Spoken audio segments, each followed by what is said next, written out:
Hello, everybody, and welcome back to the Come Play podcast. This is episode 46. My name is Tyler. I'm your host today. Alongside me, my co-hosts Bobby and Brendy. Say what's up, boys. Yo! Wait, you're just the host for today? Yeah, just today. Just today. I'm quitting. He's a fill-in. He's an intern. Okay. No, I'm leaving this horrid podcast. And where are you going? Where's your next destination? Fox News. Ooh, holy God. I'm ending the show. That's it. We're canceled, boys. It was a good run.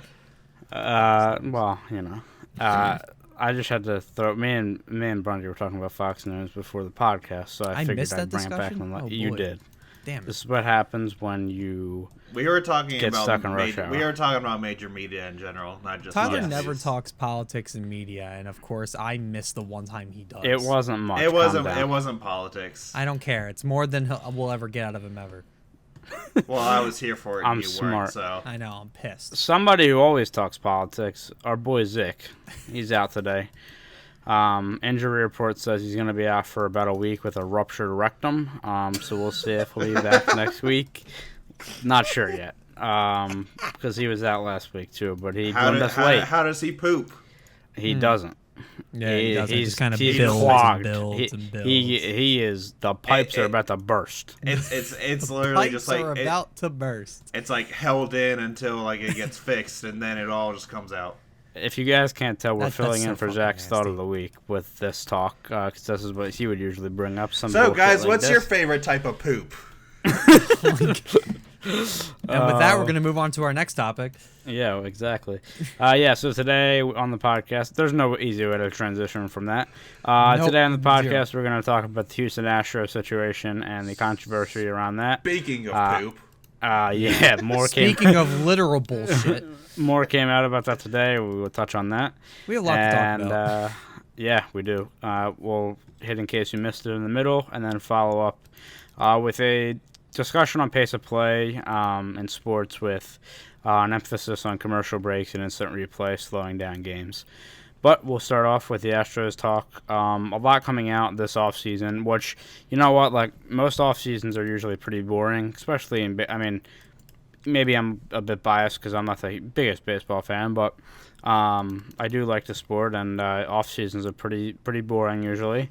Not this off season. This off season has been a just absolute shit show. There's no really other way to put it. With the whole Houston Astros cheating scandal going on, so we're going to talk about that today, and again, some other stuff came out today that we'll touch on as well. So let's start off, I guess, from the beginning. There's a few shout outs I'm gonna get through today, and I guess I'll get them out of the way right away, which is The Athletic. I love The Athletic. This is kind of where this all started. And number two, John Boy Media on YouTube, who who Bobby said before the show we feel like hippies about, because we found him when he only had a few thousand subscribers, and he came up in my recommended one day, and I just went from there, and he's been influential in this process actually, and it's kind of crazy. Like, I don't know if we've ever seen that in sports before, where like some random guy, and I guess you can call him a media outlet now, comes out and really just breaks some ice on all this. So yeah, shout out to those two entities. But John Boy seems like a cool dude too. yeah, he does. He does. I watched a lot of his stuff, and Hey, I really John like Boy, him. if you ever want to come on the show, open invite, any point in time. anytime. Yeah, I was gonna say. So it starts out in November with a article from the Athletics. Pitcher Mike Fears, who pitched with the Astros back in the 2017 season when they won the World Series, the season that the accusations come out against them, has an article with the Athletic. It basically says that there was cheating going on with the Astros, saying that there was a video camera in center field that was able to steal opposing teams' signs. This launched an MLB investigation, which went through a lot of things, and this is kind of where John Boy comes in. I'm pretty sure There is a video of it's like the Astros versus the White Sox. It's some game in the regular season, and you can clearly hear a banging and a whistling throughout some of the Astros at bats. And you can also see the pitcher for the White Sox, like every time he like hears stuff, he like sometimes steps off the mound, and it's just like a very weird thing. So this, again, I'll start with the Athletic article. This comes out, and the MLB launches an investigation, which leads us, for a 2-month journey, really, and now we get to January. We're finally at points of punishment, and coming after the Astros did do this, and now there's other stuff coming out. So yeah, let's kind of take a break here and start off with what is your guys' take on this, on the whole sign stealing thing to begin with? Because sign stealing, it's no secret in the MLB that sign stealing takes place, except there's legal ways and there's illegal ways. And what the Astros did is obviously illegal. You're not allowed to use any electronic devices to steal the signs, and in most cases, if there's a guy on second base in any given baseball game, his job really is to try to steal signs or try to get their coding and try to figure it out and then relay that to the hitter. That's acceptable. This is not. So, no. What is your kind of take on just sign stealing all in general? Tipping pitches is one thing. There's nothing wrong with if the third base coach or somebody or even a batter from the dugout notices the signs from a dugout. That's fine. That's no different than figuring out somebody's telling poker, right? It's really no different. I see nothing wrong with that. And that if they come to the dugout or if they're able to kind of sign to the batter what's going on, that's all cool. It's when you use stuff that's outside of the ballpark that, as everybody else has said, that kind of is an issue. And with the John Boy video, he's absolutely right when he says, it's so quick from when the batter gives the sign to when the trash can gets hit that it doesn't seem quite possible that it's somebody like a coach or somebody in the dugout watching and relaying that information to the guy hitting the trash can. There has to be a camera posted somewhere aimed right at the catcher, which I think they proved at this point in their investigation. It's so quick. There has to be a whole relay system going on from that camera through a radio or whatever the hell. Or I think it was a monitor, right? So they had a monitor. Yeah, monitor. A monitor set up. It's just so quick, and that's when it's a little over the line. It seems like, at least to me, anyway. You want to know who I think did it? I think it was the camera guy underneath the scoreboard that records all the games for the networks. So we got a Patriot situation then. Yeah, he's paid by every team to steal signs. So I want to find their website or their Facebook page. You want to steal signs from the opposing team? Hire me. 1-555-555-5555. It is interesting to me because I would like to know, a lot of what's been murky, at least to me, out of this situation is who was actually involved in this. So. Mm-hmm. By what I've heard, and so I guess the next part of this is what the fallout is and the punishment. So as a result of the scandal and everything going on, a few things happened. AJ Hinch got suspended. He was fired by the Astros, and Jeff Luhnow was also suspended for a year, but he also got fired. They also lost $5 million and a first-round pick in 2020 and 2021, as well as second-round picks as well in those years. So that happens, and then it comes out that Alex Cora, the Boston Red Sox manager who was a part of the team, he was involved, so he gets fired. And now today, Carlos Beltran gets fired before he's even had the game with the Mets. That's the weirdest one of all, I think. So the thing that you have to take too is Carlos Beltran was a player for the Astros at this point in time. So it sounds like, from what I've heard, AJ Hinch and Jeff Luhnow, they knew about it but didn't stop it. But I've also heard things like AJ Hinch wasn't happy about it at all, but didn't stop it again.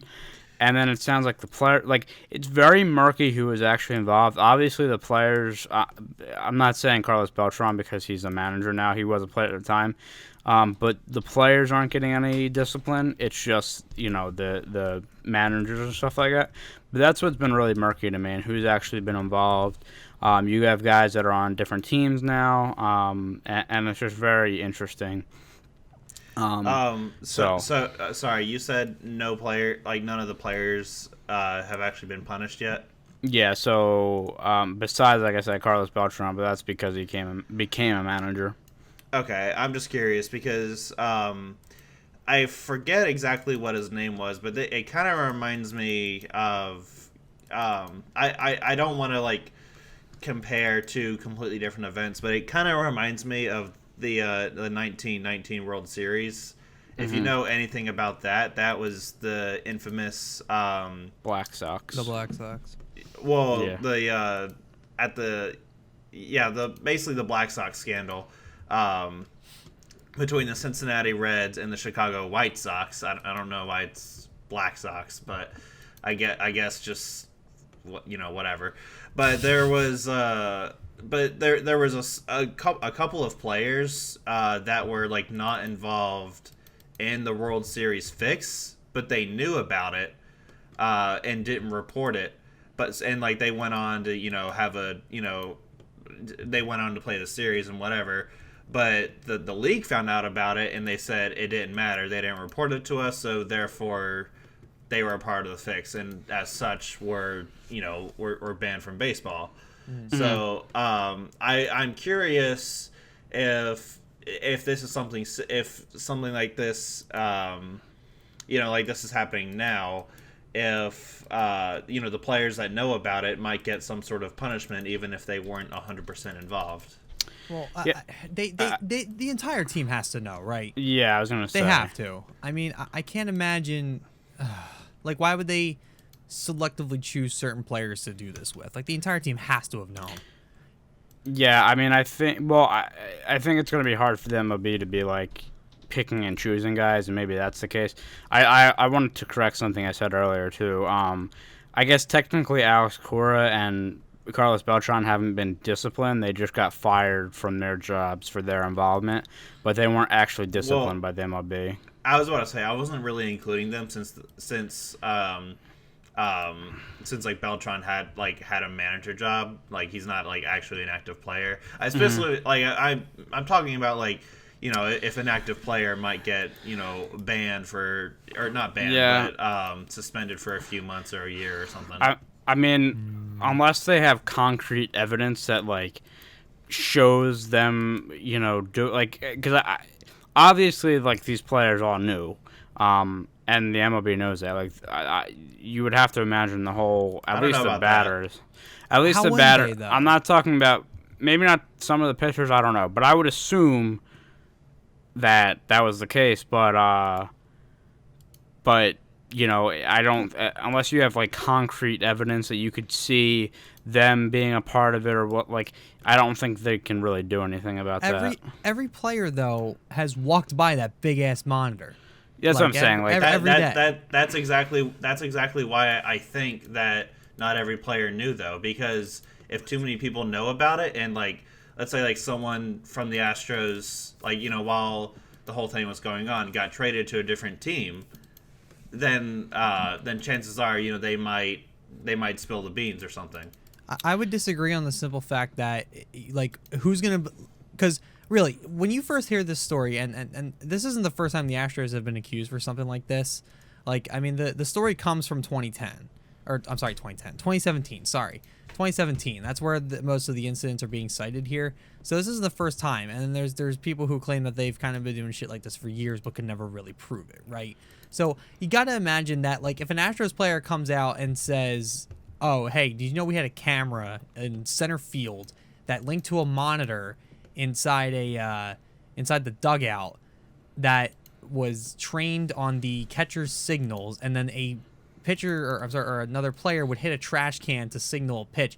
They would probably think you were crazy. They had to talk to multiple people to really confirm that that's somewhat of something they can investigate. But You know what I mean? but it works though, and I think of the New Orleans Saints bounty gate. It was an anonymous Saints player that reported it to I think it was the commissioner's office, and they looked into that, and it turned out to be true. But there's got to be some intimidation factors here, right? I mean, there has to be. Like you get it's the same thing with the when we talked a couple episodes ago about the Mitch Marner Babcock situation, right? Like he did something he didn't want to do because he was a rookie and he was afraid that he was going to get in trouble with his teammates and the coach if he didn't do one or the other, right? So he had to pick the I guess least consequential option, Pick your which is to poison. do what his coach said.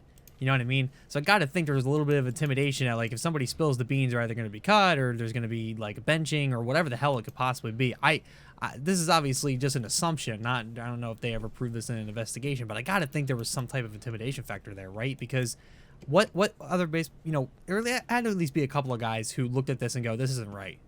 But then what are they supposed to do? And it should be noted, like, this is like an ongoing developing story. Like, there might be some major breaking news like tomorrow morning about this that, like, we might completely miss just because of bad timing. Well, I was gonna say, I mean, we're seeing stuff tonight going out. There's stuff circulating about not even the Astros, but other teams and other players. The memes are out. Let me say that right now. I'm on Twitter right now, and it's bad.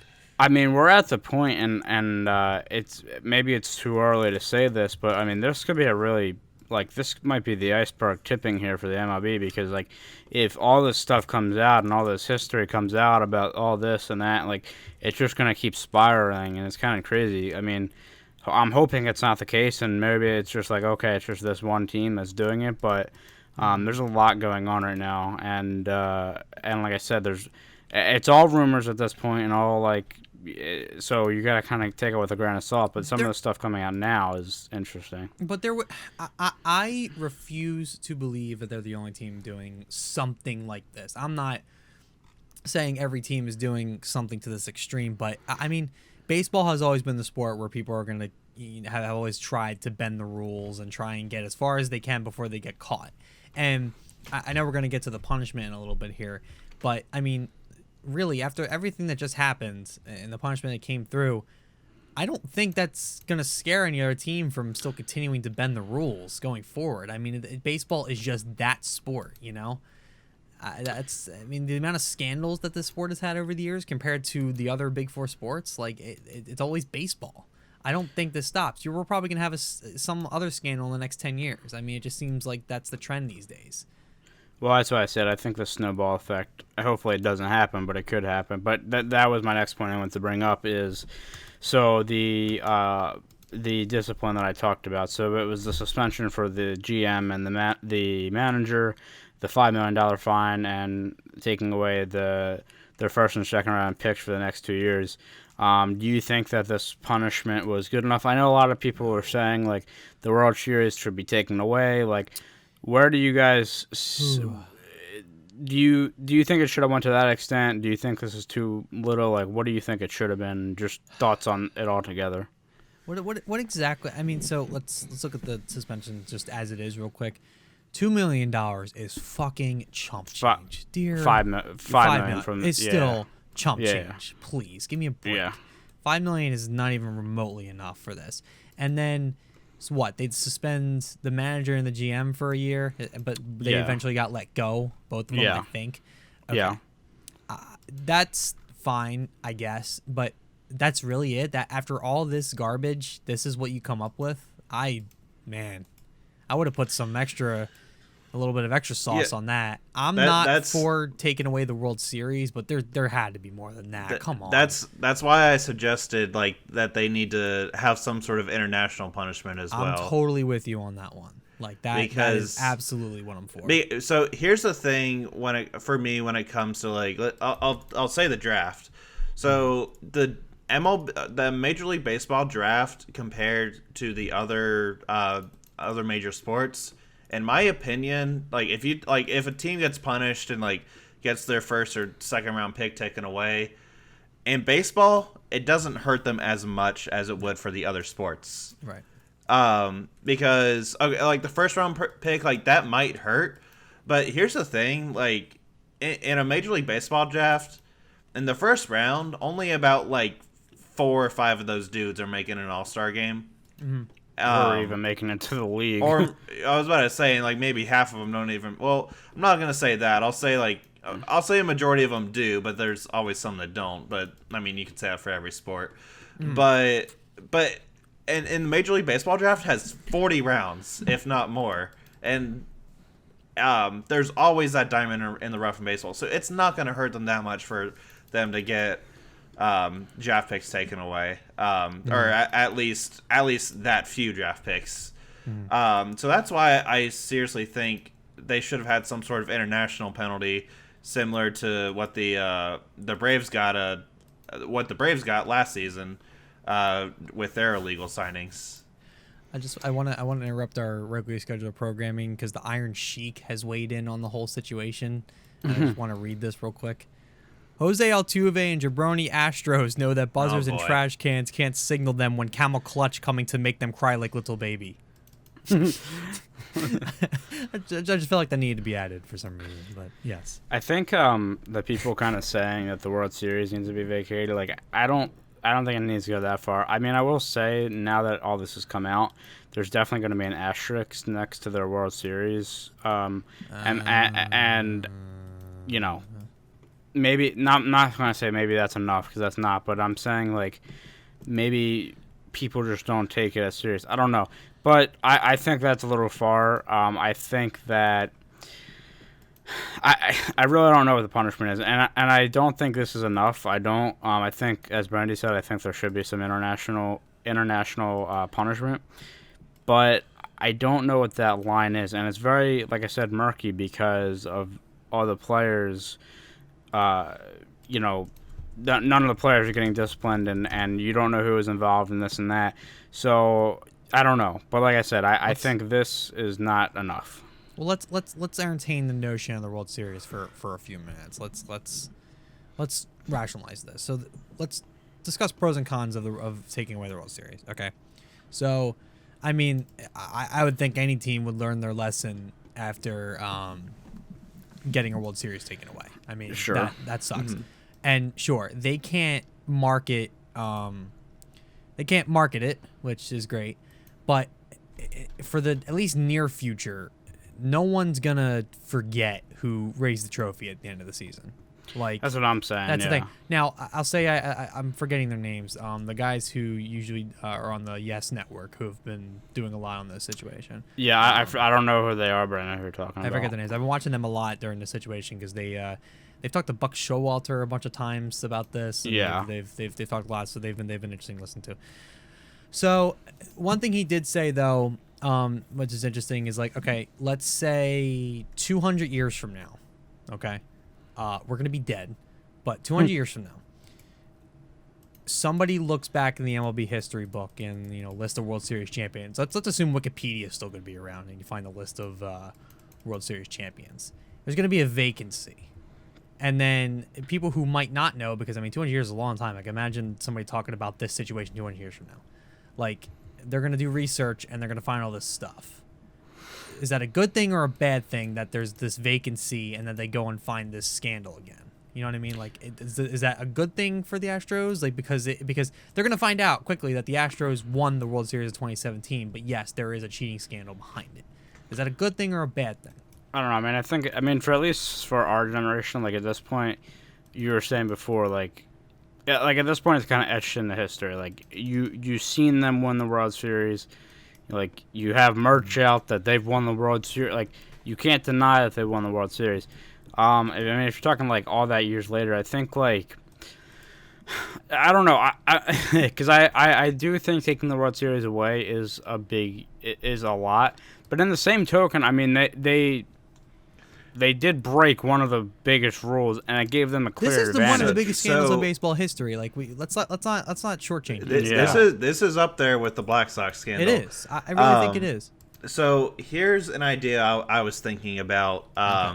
So I was thinking about the NCAA and how, like, they vacate their like, sometimes they will vacate a championship depending on, like, a certain scandal, like, for much, like, lesser things. Yeah. But in my opinion, I think that's a little absurd. No one's gonna forget that, you know, no one's gonna forget, you know, the Notre Dame team in 2012 or you know whoever. But an idea that popped up in my head. What about a year or two of a postseason ban? Well, I thought I brought that up before, and you were like, that wouldn't. I Wait, thought I had said something A about that. postseason ban? Is that what you said? Yeah. Yeah, so like the Astros, even if they won every game next season, would not be eligible for the postseason. So here's the thing. I feel like I brought this up because I had said that. Here's the problem with it, Don't though. try to take Brendy's idea, you fuck. No, fuck him. I don't remember you saying that. I remember bringing it up to you, and I don't know if it was in our Discord or in like talking because you had said it wouldn't work, and then I really thought about it, and I said it wouldn't work because, in the NCAA, like taking a team's postseason ban away has a lot less ramifications on the rest of the teams than it would in like the MLB because like you would essentially have a 14 division, games like you know. Like with the NCAA, like it's not so dependent on the other team's records around you. In the MLB, it is like that's all it's down to.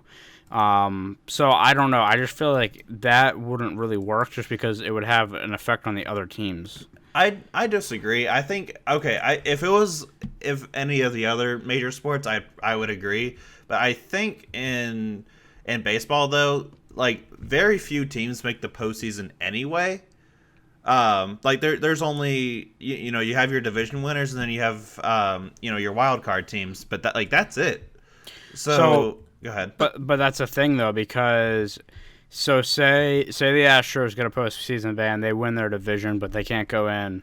So I'm trying to even think of who the fucking Mariners or the second place team. So they technically win their division.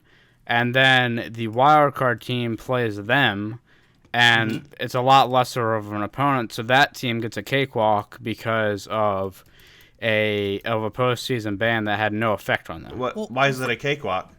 I mean, because it's not the Astros, the division winners, the guys with all this power. I mean, I'm not discounting. It's like a the other cakewalk teams because it's one less extra team they have to go through to get to the. It's just a lot less of a giant. Like if you're say the Astros go 99 and whatever that would equal to get 162, and then you have the Mariners who wouldn't have even gotten the wild card if it wasn't for the Houston Astros ban, and they get in the playoffs. Now the team that has to play the Mariners are getting a lot closer to the World Series because of something that the Astros did. Like, not even something on their part. Like, I don't know if that makes sense, but I guess my thinking. Well, let's forget about the rest of the teams in the division for a second. Let's worry about like so if this let's say we put in a postseason ban for this upcoming season, right? Now let's assume the Astros make some changes to the roster. Maybe they call up a rookie. And let's say the Astros have an amazing year, playing clean, like playoff worthy kind of stuff. Why are we going to punish players who were not even remotely part of that? You know what I mean? Yeah, I mean that's always a tough thing. Like there's always players in the system. Like so, I'm totally for international and draft pick penalties because that makes sense. That hurts the team. In long run, that's fine. That mainly hurts management at the end of the day. But like if you call up a guy that you already have in the system, and he's ready to play in the MLB, and he has an outstanding rookie year, and he can't get to the postseason because of something that happened 2 years ago. Does that really make sense? Like, yeah, really I see that. Yeah, and that's, yeah, I kind of get that, and maybe at the end of the day, like in the NCAA's case, like you do that because hey, that's how the cookie crumbles kind of deal. But yeah, I mean, it's kind of a tough thing. I kind of go back to this taking away the World Series thing because, I mean, Bobby, you seem to think like that's too big of a punishment. Brendy, like, do you think that's too big of a punishment as well? No, not at all. I think it's a pointless punishment. I think if you were to take away the international, like have international punishment, like let me take the Braves for example. So their punishment was in 2017 they were prohibited from signing any international player for more than $10,000 during the 2019-2020 signing period, and their international signing bonus pool for the next period is reduced by 50%. That's a pretty steep punishment, and I think if they added something similar like that for the Astros punishment, it would be a great punishment. Right. Yeah, so that's my take. I think the World Series the vacating a World Series. It's like, I understand the signal or the message you're trying to send out to the rest of the league and the whoever, but I think at the end of the day, it's kind of like what you were saying earlier. It doesn't really have much of an impact on the organization. Yeah, I don't think the World Series is a too big of a punishment. I'm with Brendy. It's probably pointless. It's not gonna go away. There's I don't know. They'll have an asterisk, but that's it. They've go ahead. World Series just seems weird. It's like, look, they've already got all of the the merchandise selling from the World Series, people buying the Astros World Series champion shirts, and they've got all of the attention on them from winning the World Series. It's kind of just kind of pointless to do something like that, in my opinion. Is there? I mean, this is going to sound like a dumb question at first, but let me preface. I mean, obviously, when any team that in any sport, when they have a good season and go to playoffs, attendance does increase, right? Mm-hmm. But after they win the World Series or after a season, do we think that attendance stays up afterwards? Like, especially 2 years afterwards, 3 years afterwards? Like, because this incident was 2017. Like, is I mean, they've been a good team. It's tough to say. They've been a good team. It depends on the team. If you're talking about the Astros, then yes. Okay. Because, I guess my question is, so, I mean, obviously they're going to market the World Series. Who doesn't, right? But right. I guess my question is, how far does that go to bring in attendance, and at what point does that stop? You know what I mean? Like, I mean, I know the year difference is different, but, I mean, the Phillies won the World Series in 2008, right? And then that started to dwindle pretty quickly, and I think the attendance is going back up again because the Phillies are actually becoming a team, like a good team. You know what I mean? Like, so how far does it go to market the World Series as a reason to bring people into the stadium each week or each day?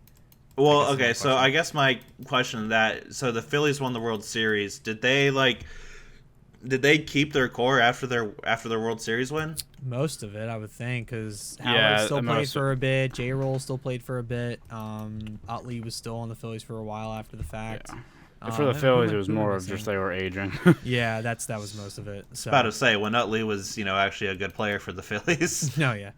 And then most of their pitching core, I think, was still there. I don't think they make any big offloads until after the 2009 World Series, I thought. Sorry, I'm just thinking back to when Utley played his last season with the Phillies, just how awful he was. And I was like, man, poor Bobby.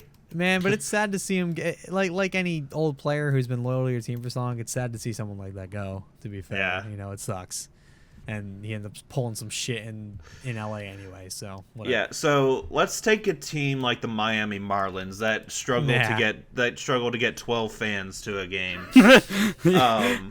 So if they were to all of a sudden have and when I say dream season, I mean dream season, where they win the World Series, like this coming season they win the World Series. Would their fan base stay the next season, just given on how terrible given how terrible their management is? I mean, what? I mean, it would go up. Besides being a bad team, there's definitely other reasons for Miami not having the attendance. Right, and here's the thing: even when they had, when they had stars like Giancarlo Stanton and Jose Fernandez, rest in peace. They were still kind of struggling to get fans, and a lot of that has to do with I heard a lot of it has to do with location, with their stadium. Even though it's brand new, I was gonna say that's a really nice stadium. It's an indoor stadium, isn't it? Yeah, it's. If it's an outdoor, it's probably because it's fucking hot. It's Miami, Florida, in the summertime. and it has a retractable roof as well. Okay, so do open it up. Yeah, so there's actually, sorry, I'm deviating just for a second. Good. There was one game, I can't remember if it was last season or 2 seasons ago, where like the forecast in Miami was for rain, like that day that the Marlins and a Braves game played. Yeah. But they had the roof open, and they had a fucking rain delay because some idiot was too slow to close the roof. Oh my god! How does nobody in that stadium go, hey, it's raining, we should probably shut the roof. Let's go tell the guy whose job it is to shut the roof. Yeah, Well, and here's I think it takes like 15 minutes. That's why. Well, I mean, here's but- the but thing. That's you 15 minutes. You think like, hey, I'm gonna, call the neighboring city, be like, hey, is it raining over there? How about I don't checking know. the forecast before the game? Don't they usually do that? I will say, I don't know what city is next to Miami, but I'm gonna check that out. Florida A bunch is of weird. retirement homes. Florida's weird. So my grandparents used to live in Florida. There was literally times where it would be raining on one side of the street and not raining on the other side of the street, and I'm not kidding. Like, it's crazy. And it would never rain on the one side of the street. Like, it's just weird. But here's the thing: if there is a forecast for rain on any time of the Oh day, yeah, roof you is should. closing. Yeah. No, I agree. But no, in that case, like, I do think they would have definitely a jump in attendance. I don't know if it would be like a sellout. I don't think it would go that far, but Like I recently, like over the last season, I was able to look at like the I guess it would be the Phillies like Hall of Fame. Like they have like a whole setup up there, up at the top of the stadium, like all their World Series wins, like all like the historical stuff, like the walk through history type deal of the team, right? But like not a lot of people get up there.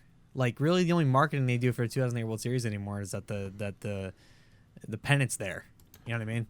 yeah. Like, it's just I mean, don't know. it's like the Braves, like with their flags that they do at their stadium. Yeah, it's I don't know. I guess my point is, yeah, I still think the World Series takeaway is pointless. I think everybody, at least I do, like a sense of completion with things. Where like if I go look at the 2017 World Series and there's a vacancy, I'm gonna hypothesize who would actually win it if it wasn't for the Astros cheating scandal. You know what I mean?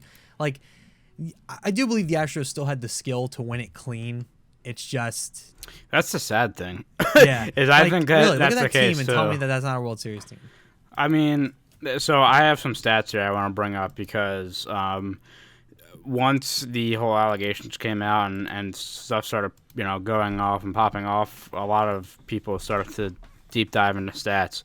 So during the 2017 postseason for the Astros, they played 18 games, 9 home games, 9 road games. In the Astros' 9 road games, the team batted a combined 208 with a 284 on base percentage and a 347 slugging percentage. And they scored an average of 3 runs per game. In their 9 home games, they batted 273. Had a 343 on base percentage, a 519 slugging percentage, huge jump there, and they scored approximately 5.7 runs per game.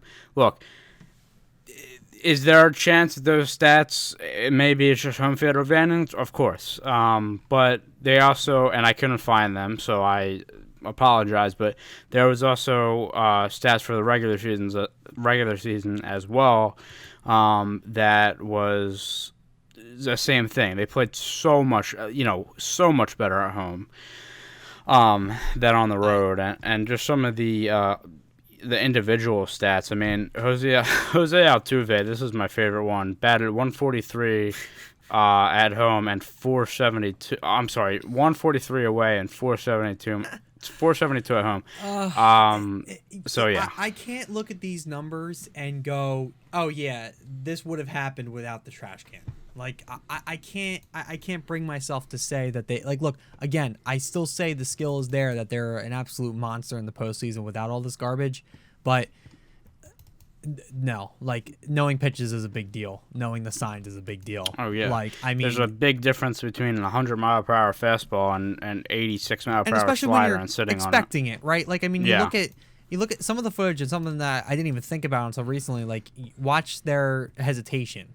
Like most batters, if they're not expecting what's coming, which most batters do because they usually have no idea, right? Unless the pitcher's tipping, they're ready for their swing, and either pull back or follow through, right?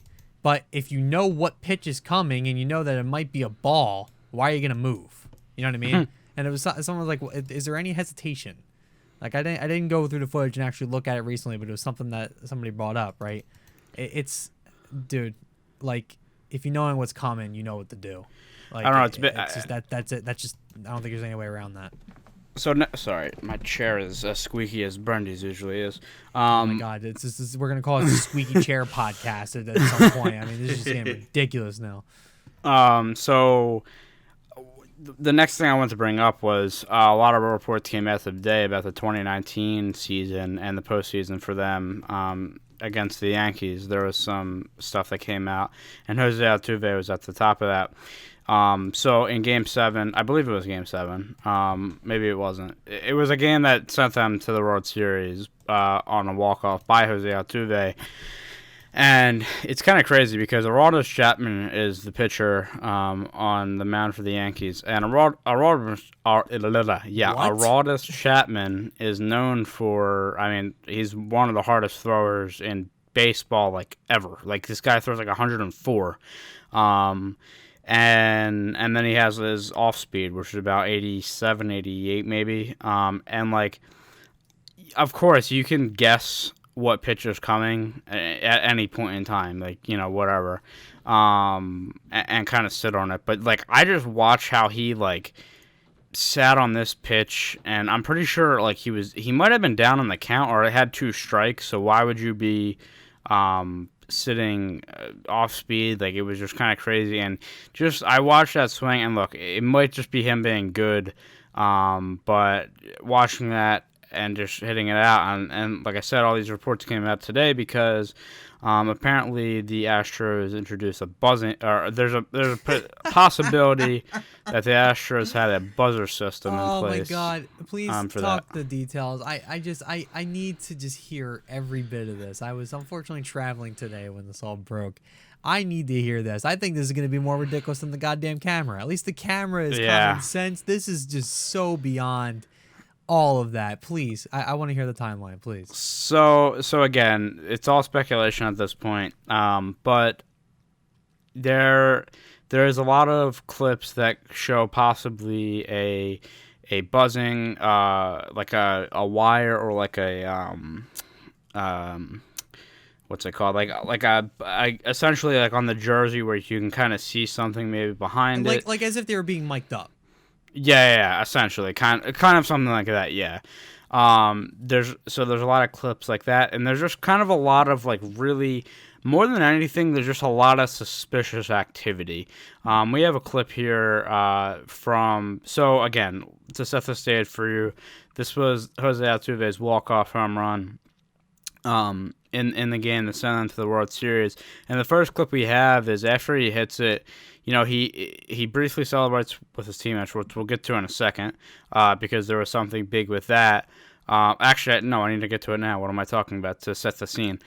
So I'm playing the first clip now. Okay. When it's done buffering, of course, Twitter's got to take its time apparently. So again, after Jose Altuve hits the home run, he runs around third base, and all of his teammates are there, celebrating this and that, and you can clearly see him say in the video, don't pull, don't pull my jersey off, or don't take my jersey, something like that. And he's like holding his jersey for dear life so it doesn't get ripped. And then right afterwards, like, he kind of celebrates for another minute, not even a minute, like 30 seconds. And then there's a camera angle of him panning to him where he runs in the dugout and comes back with a shirt that says like Astros ALCS champions or whatever. Or AL champions. Yeah, there we go. So, did you have that clip played? Yeah, I'm playing that now. Sorry, Twitter was being an absolute bitch. Thanks for that. So, then the second clip we have, which we have audio for, so we'll let you guys listen to. He's putting the shirt on, and then the end of this clip leads right into the next part. Yeah, one. which is we'll play interview. the audio for this. for those who are watching. I just need to fix Twitter again. No, I was gonna say I wanted to set it up for it anyway. So yeah, Go ahead. Altuve comes out, and Ken Rosenthal has an interview with him. And this part in the interview that we have is Ken Rosenthal asked, "Why did you tell your teammates not to rip his shirt off?" And Altuve had an interesting response, and then it's split screened on the other side with what I described before, where Altuve is running down the line and saying, "Don't rip my jersey, don't rip my jersey." So, Bobby, do you have that ready? Yep. All right, so you can hear that now.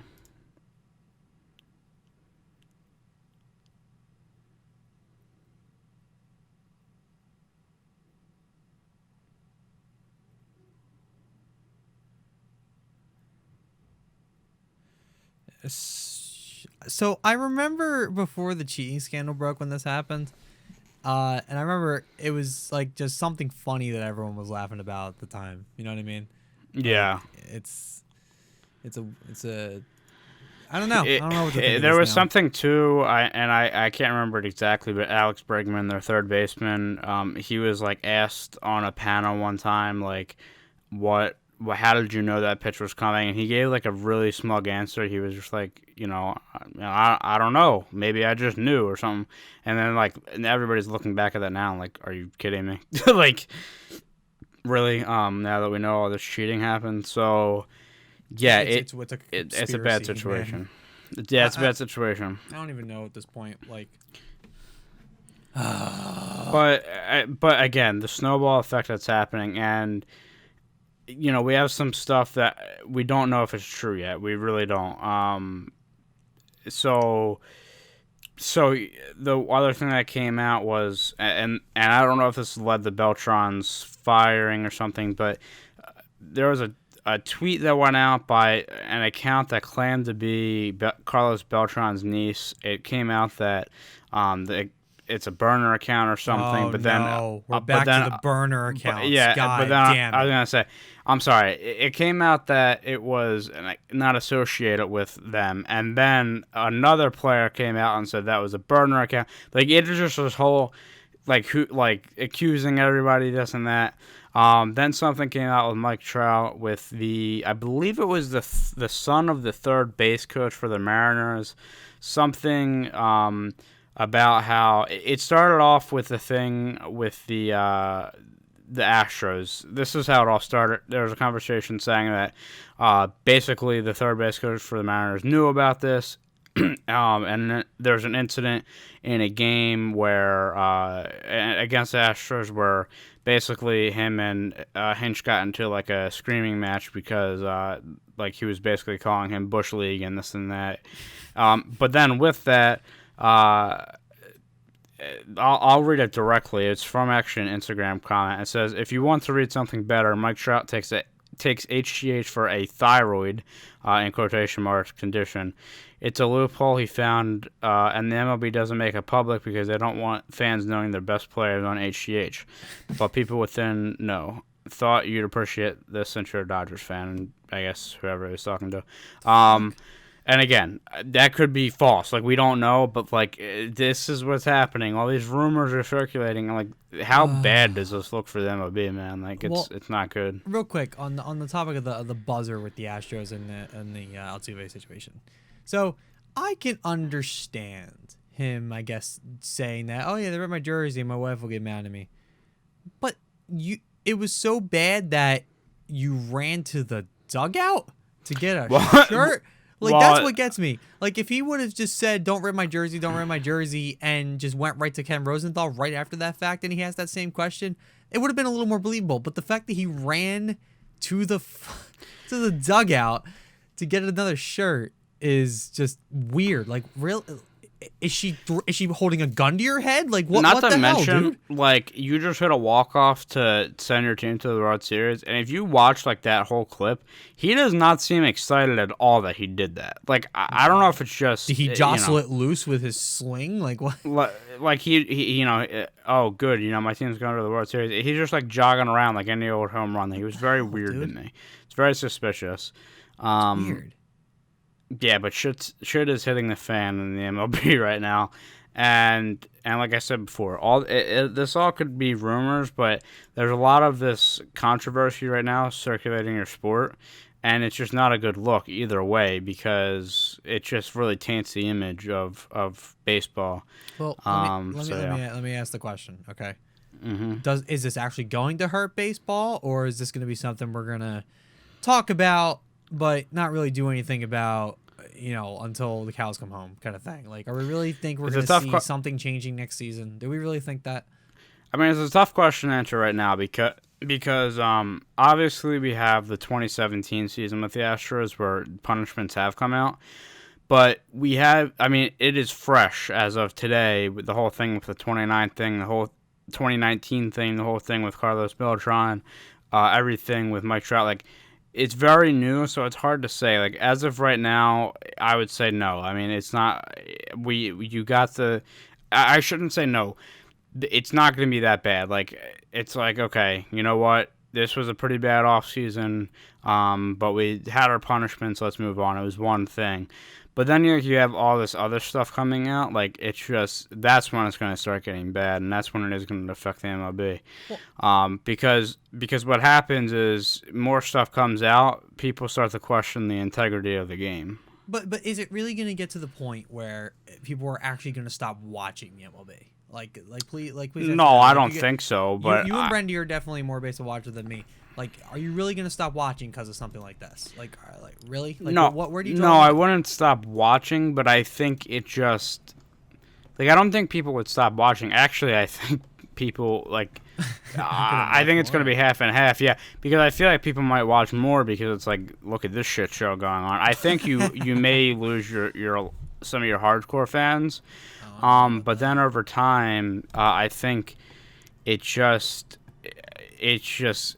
to affect the sport negatively, and then you kind of have to question everything. Like, the World Series champion next year, like, it might be like a question, like, just with everything going on. Well, let's assume the Astros come back to the World Series next year. What is everybody thinking? Yeah, that's that.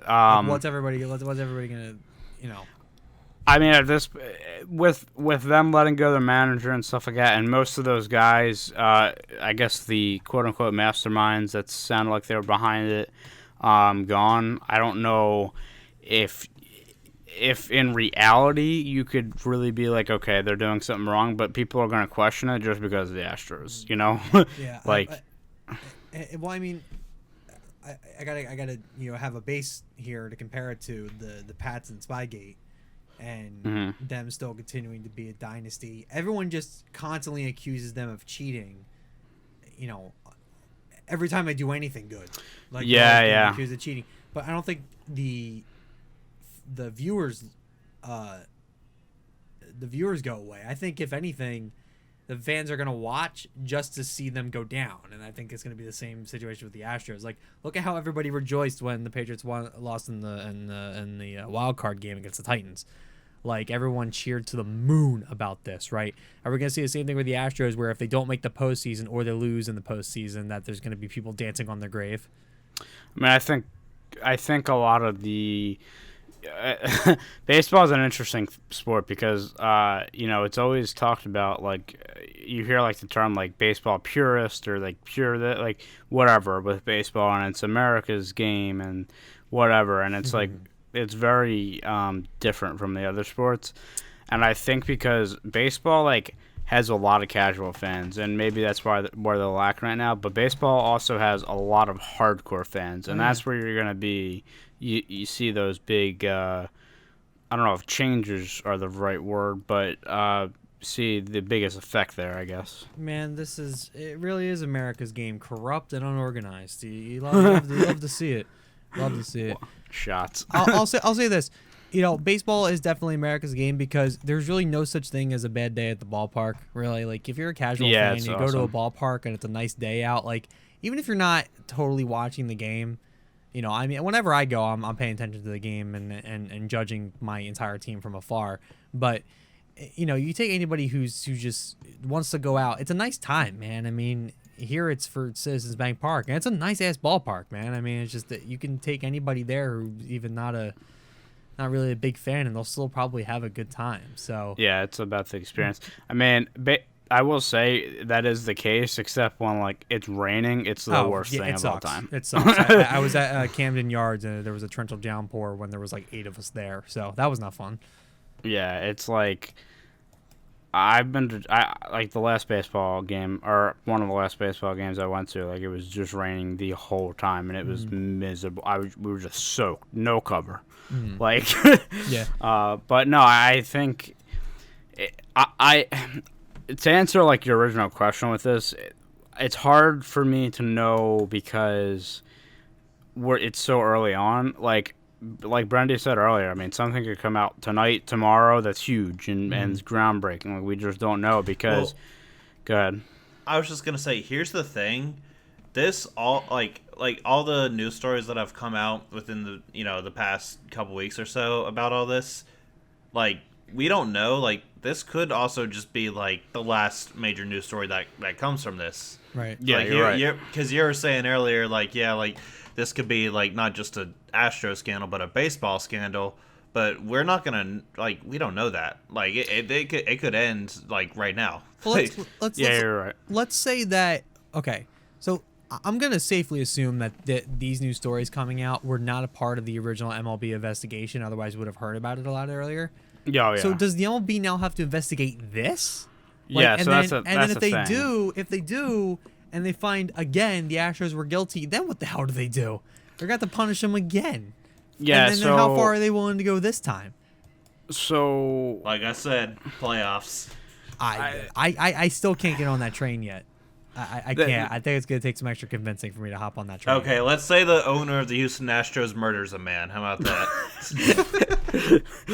I think there's going to be bigger problems than a postseason ban. At this point, if they find them guilty for this, we might need to put the owner and have him dead by firing squad. Honestly, I mean, I don't know what else you do at this point. What else is going to make a point? I don't condone murder. Let me just get that out of the way. Yeah, I was going to say. Real quick. So the thing that I'm taking from this, and again, you got to take this with a grain of salt, but a lot of what at least I'm hearing is like, yeah, there's a lot of shit that goes on in baseball that the public doesn't know about, but like we know about, kind of thing. And that's what's scary to me because now with all this coming out, that's where I'm talking about the snowball effect. And I think for that reason, because again, to me, it sounds like there's a lot that is going on in the background that people aren't really that don't really know about, but now it could all come out. Let me ask one more question before we move on here, if I may. What do we think is the next big conspiracy going to come out? It doesn't have to be about the Astros. What's the next big conspiracy in baseball? What are you convinced happens? Oh, in baseball? Okay, that's not what I was thinking. Trying baseball. to think. What do you think about any team, any person? Bryce Harper's contract is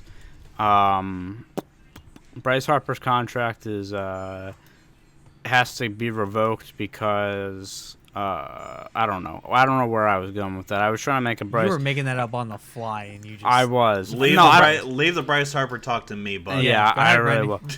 I've got nothing on Bryce Harper. What I was gonna say was something like, I mean, not really I was thinking of something, but it's not really a scandal. Just something about like maybe MLB has to like, I don't know, fold the Marlins because they can't get fans or something. I was gonna say the Marlins have been tanking for so long just so they can finally get a new stadium and move elsewhere. You know what? That's not a bad one. I like that one. Honestly, so there's actually, if I'm being real, there's two things popping in my head, and there is some bias to my first one, but something with I've rant to Brendy all the time about the Pirates owner and how he's such an asshat. So something about like he's literally using the team for money but like not putting out money, essentially that. But for real though, there's been some allegations in the past with the Red Sox and the Apple Watches and stuff like that. Like, I just really think anything technology based really going forward, which is funny because again, and this is not new. Like, this has been in place for years. Like, there's a big big thing about this where you can't do that, yet teams are still getting caught. But I don't know. Maybe this is what stops that. But I feel like something technology based. Yeah. My ass. Get out of here. But no. So we will keep up on the Astro story or just really the story of the MLB because it could get bigger. We didn't talk about it for a while because we were waiting for all the accusations to settle and for the facts to be put out and waiting on the MLB to kind of finish their thing because it was all speculation. And then, of course, the day we decide to talk about it, all this new shit comes out. Yeah. and we'll mention it, of course. But it is all accusation, everything after the camera stuff. Now we're talking about fucking buzzers on the players' jerseys. Like, now we're just, oh, my God, I don't even know where to go with this. But I just wanted to point that out real quick.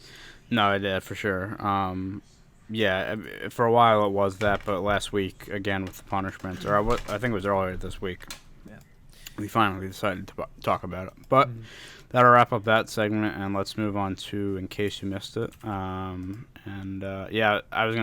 was thinking Zach's Thought of the Week, not having that threw me off. But at least we have Brendy's In Case You Missed It, so let's get to that now.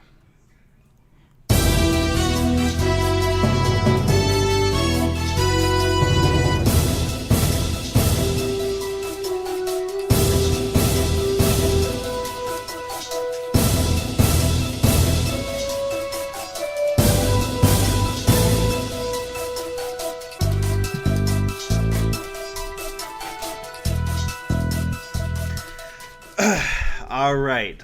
So I briefly mentioned this to Tyler before we started the podcast, but I thought I would introduce it to you, Bobby. So the best-selling games of the decade have been announced, like the top 10 best-selling games. Okay. And 7 out of 10 of them are Call of Duty titles. Okay. So I just swear to God, if I hear ghosts on here, I'm gonna blow my brains out. all right. So let's go through the list. Okay, I will go ahead and tell you. Number 1 is not a Call of Duty game. What do you think it is? And wait, in the past decade? Yeah, so 2010 to now, or I guess 2019. It's gotta be a FIFA game, right? No. There's no sports games on here. Sports games. So top 10 best-selling games of the last decade. Number 1. It's not Fortnite, is it? No, No. because it's free, right? Yeah, if it was Fortnite, that would be impressive. Yeah, well, I mean, it blew up, so it's not totally out of the question. No, but what is it? Number 1 is GTA 5. Oh, okay. Duh. Yeah, that absolutely makes sense. And that game's still kicking. All right. Right. That game is still 100% playable. You can go on there and have fun anytime. Oh, yeah, absolutely. All right. So, and then the majority of these, like I said, are Call of Duty games. So let's go through the list. Number 2, Black Ops 1. Oh, wow. I'm actually surprised it's number 2. Okay. Where would you have it? I just didn't think, like, and maybe it's just my opinion of the game. I did like Black Ops 1. I'm not hating it all. I'm just surprised that's number 2. I guess I probably would have had that at like 4. I feel like there was a lot of hype for that game though, because it was like a new series. What I was gonna say was like that was like post Modern Warfare 2 though. So like that was when the community was like maybe at its height. Peaking, right there, because it formed during Modern Warfare 2, and then Black Ops 1 was like the next game for everybody to go to. So yeah, I guess it makes sense. Okay. All right. Number 3, Black Ops 2. Makes sense. Number 4, this one surprised me. Number 4 is Modern Warfare 3. Okay. I mean, again, yeah, surprising, but the game was still good, and I think everyone was still kind of riding the community wave for a while there. So I guess that makes sense. Yeah. Number 5, Black Ops 3. Take the L, Bobby. That's fine. Totally fine. Totally fine. And unfortunately, Bobby, at number 6, Call of Duty Ghosts. How? Because I can't be a hypocrite. I bought the game, right? But I don't think I remember a ton of post Black Ops 2 hype. It has to be. I was thinking that, and also like that was the first next gen game, so that too. I will give that a little bit of credit. Yeah, I was about to say that was the first next gen game, but like, if that's the case, I would think like I would kind of be on your side, Bobby. Like, I don't understand how that would crack the top 10 because, like, A, the community was divided, and B, some people were like, oh, can't afford the video game, saving up for the console. Did you have to buy it twice? I don't know. I only bought it. I only bought the Xbox One version. Xbox One and PlayStation 4, I don't think were actually quite out yet, or if they were, they just came out. Because Ghost they were was out for available like 2 months. Okay, so they were available for a 360 and a PS3 though. So I was curious if people. And there was a drastic difference between the servers, by the way. Yeah, like, sure. Like the connection stuff on like the Xbox One was like so beautiful and so clean. Yeah. But on the 360, it was basically like MW2 servers. I don't think I ever bought it for the one. You watch your mouth. Don't you talk about MW2 like that. But you know it's true. Do not even deny. Watch your mouth. He is right. All right. Number 7. This is actually impressive. So number 7 is Red Dead Redemption 2. Wow. That's impressive, seeing as how the game's only been out for a couple years. Yeah. Holy shit. I can't, or it may have been less than that. Dude, it was released in January. When your first game is that good, I mean, I guess it makes sense that everyone was hyped for this game. Oh, okay. No, it was okay. Well, I guess technically it was 2 years, but it was October 26, 2018. Yeah, I was gonna say it was 2018, and then I think like Online came out in January, I think, or something. I don't know. I could be wrong. Really Wait, did it? I thought Online was. I thought Online came on. Oh yeah. You're right. My bad. I'm trying to find. I followed my cousin on Twitter. I'm not gonna Okay, well, I'm not gonna reveal her Twitter because she's private, but she has 504 hours on Red Dead 2. Yeah, wow. And I will say, like, for simplicity reasons, I'll say that game's only been out for a year. That's impressive. Like, you're number 7 and you've only been out for a year for a game that doesn't do yearly updates like Call of Duty does. So that really, and the game is like gonna be like routinely developed. It's gonna be one of those games I feel like that's gonna be played for years to come, depending on next gen. Maybe it'll come out for next gen, maybe it won't. We'll see. Okay. But at number 8, World War II. Yeah. COD World War II. God, I love that game. That was one of my favorites. God, I love that game. That, and again, soundtrack is unbeaten. It did have a pretty dope soundtrack. Number 9 is Black Ops 4. And then number 10, this another non-Call of Duty title. So far for non-Call of Duty titles, we've had GTA 5 and Red Dead Redemption 2. What do you think is number 10? Let's see. GTA 5's already mentioned. And this is one of those things where it's like, if you don't know, or like, if I were to tell you, you'd be like, oh yeah, no shit. I'm trying. Minecraft? Yep, it is Minecraft. Sweet. Cool. Yeah, that makes sense. That game's been around for about 10 years now, I think. Yes, and according to Charlie Intel, that says Call of Duty continues to withstand all of the competition and generates billions of dollars per year. Sorry, it's just kind of funny how even Charlie Intel can be biased. I don't even think. Well, okay, I think competition is a little bit strong of a word. It's the same thing that's going on in Hollywood right now. Franchises are going to continue to sell, and Call of Duty is no different. Right. Everyone's still going to buy the new one. Like don't Tyler is the biggest culprit of this with all the EA games every year. So, oh yeah. So let's. Oh yeah, that's that. Yeah, exactly. $60 for a roster update, boys. Yep. $60 for a roster update and Snoop Dogg. Yep. It's my new favorite thing we do when we play Chell, by the way, is whenever we're like, Snoop! Because he takes up the whole fucking screen. That's why. Yeah. So yeah, it says 2020 will mark the launch of the next gen of consoles with the new Call of Duty game as well. It won't be surprised to see Call of Duty #1 this year again. And that, ladies and gentlemen, is exactly why, in my opinion, Call of Duty is probably going to stay for like 500 years. Because like, if they are making games that are going to be consistently bestsellers every single year, then it's like, why stop? It's like, yeah, they get a lot of criticism from like the developers nowadays, especially in Modern Warfare. Get a lot of criticism for for not the updates that the community doesn't necessarily want. Yeah. But yet here we are, we're still playing shipment and all this shit, but and bitching about it the whole time. But it seems to be working, I guess. But here's the thing: Modern Warfare didn't crack the list. I saw a pro player complaining yesterday. He's like, "Why am I playing Vacant in GBs in 2019?" So that's a question I had. Like, do you think that COD, like, I guess all the COD developers feel like they have to be nostalgic to be relevant still? It helps. Well, here's the thing: like, one or two like nostalgic maps on release would not have been a bad idea. No. Like, I love the originality, like with some of the maps. But like, here's the thing: it's like, give us like, I don't know, like a High Rise or a Rust remake or something like that. Because like, imagine a High Rise remake. You just made me. Orgasm. I'm sorry. Yeah. What did he make you do? Yes, I just woke up. Yeah, Okay. like, I don't know. I love Shipment. Don't get me wrong. Like, I love playing it, but like, it's also been like 3 out of the last like 4 or 5 games, hasn't it? It's been in Modern Warfare, World War II, and then in the COD 4. It is a literal fuckfest in Shipment, though. Yeah. If you blink, you will die. Yeah, and this fucking masochist Tyler over here, just he can't stop playing Shipment.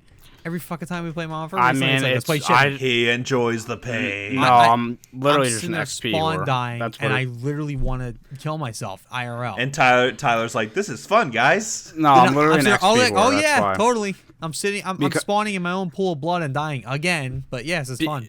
Because there's no way I would be able to level up all the shotguns if it wasn't for Shipment. How about which you I just already get have. good instead of just going to? I'm not gonna little use a bitch. shot, dude. It would take me like fucking 5 in-game days to like do that. Like, Malachi I could would do like it a in day 2. and- Malachi, Well, if he didn't play yeah. Shipment and he was going for straight shotguns, he would do it in like a day. I think he has. Right. So just get good, kid, is what I'm telling you. I just need to get it on PC. All right. Well, What needs to happen. before you guys Don't even play argue at Fortnite, each other, so- I do want to move on to this Good. last story really quick. So, so I mentioned this briefly earlier. Bobby, I don't think I told you about it. Okay. You never tell me but- anything anyway, so it's okay. Well, you're never around for me to tell you things. Fair enough. Okay, so this actually happened. You may have seen it, but this actually happened last year in the World Series of Poker.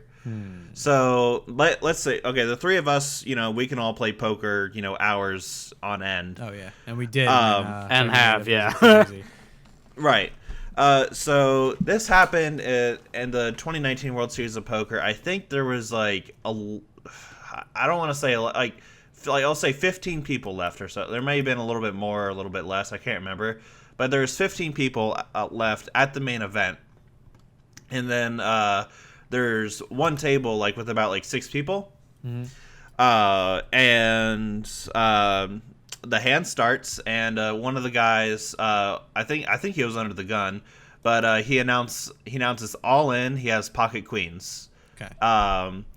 And so he goes all in, pocket queens, and everyone folds except for one guy. And then the one guy is like, okay, how many chips are that? The dealer counts them, and she says 17 million chips. And the guy says call. And after the guy says call, though, one of the players that folded said, "Yeah, I think that's wrong. I think it's actually more like 20 million chips." So the dealer recounted, and it turned out to be about 22 million chips. So, but the person already said call. So, before I say what happened, what do you think should happen in that situation? It's funny. I think I actually did see this hand, but I actually do forget what happens after that call. Man, that's tough. Well, I guess if he moved his, oh man, he's gonna have no choice. And I should mention, at this point, cards are already exposed. Oh man. Well, and okay. the guy that called has pocket tens. What were the blinds at this point? Any idea? Probably like 100,000 or something. Okay.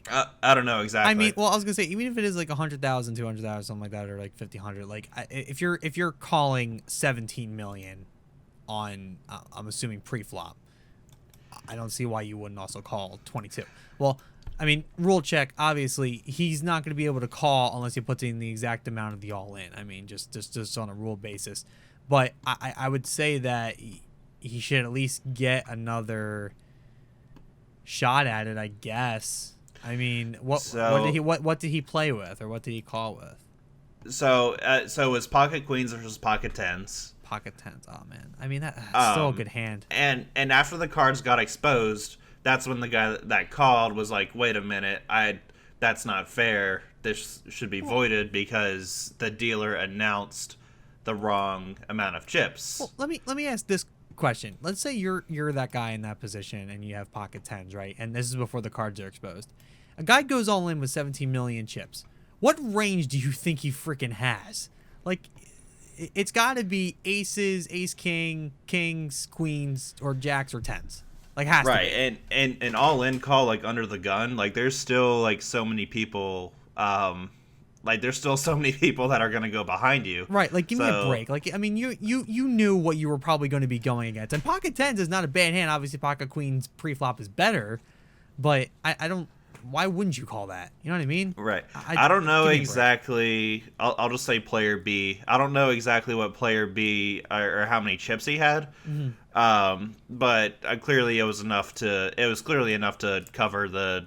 Right. Covered the 22 million because right. he stayed in the event. Mm-hmm. But I'll tell you exactly what happened. So a long conversation ensued. Floor. The floor had to get called, and then the floor had to call Jack Effel, and you know who that is? he's CEO or GM or commissioner. Or he's the vice president of WSOP. Okay, VP. Okay, yeah, I knew he was a high ranking guy. But anyway, so it got so out of hand that the floor eventually had to call Jack Effel, and Jack Effel comes storming to the table, and he looks pissed, like he's like, I am wasting my time being here. The fact that it had to get to him has to be frustrating, but this is a weird situation. But so he comes to the table, and he says he literally says this: it's a very simple ruling. It is the player's responsibility to know how many chips to call. So therefore, the play stands and is completely legal, regardless of what the dealer says. Huh. Well. He had to call with the full 22 million. Okay. So basically, just a summary of the ruling: it's the player's responsibility to know what to call, not the dealer's. And how did the hand end up at the end of this? I do remember watching this. I just can't remember anything now. I mean, the guy with pocket queens won. Oh, okay. No, he didn't hit. Okay. So, I don't think either of them hit anything. Oh wow, jeez. So depending on what the blinds were, I'm gonna assume. Let's go with the 100,000, like you said, right? I mean, a guy goes pre-flop under the gun, all in with 17 million, or as we find out, 17 million chips. Okay, right. You're really gonna cough in. I know an extra 5 million is a lot of money, but the fact that you're even calling a $17 million hand with a decent hand, pocket tens is nothing to sneeze at. Like, again, what range are you putting him on? Like, if he's going all in with 17 million, he's gotta have something big. You know what I mean?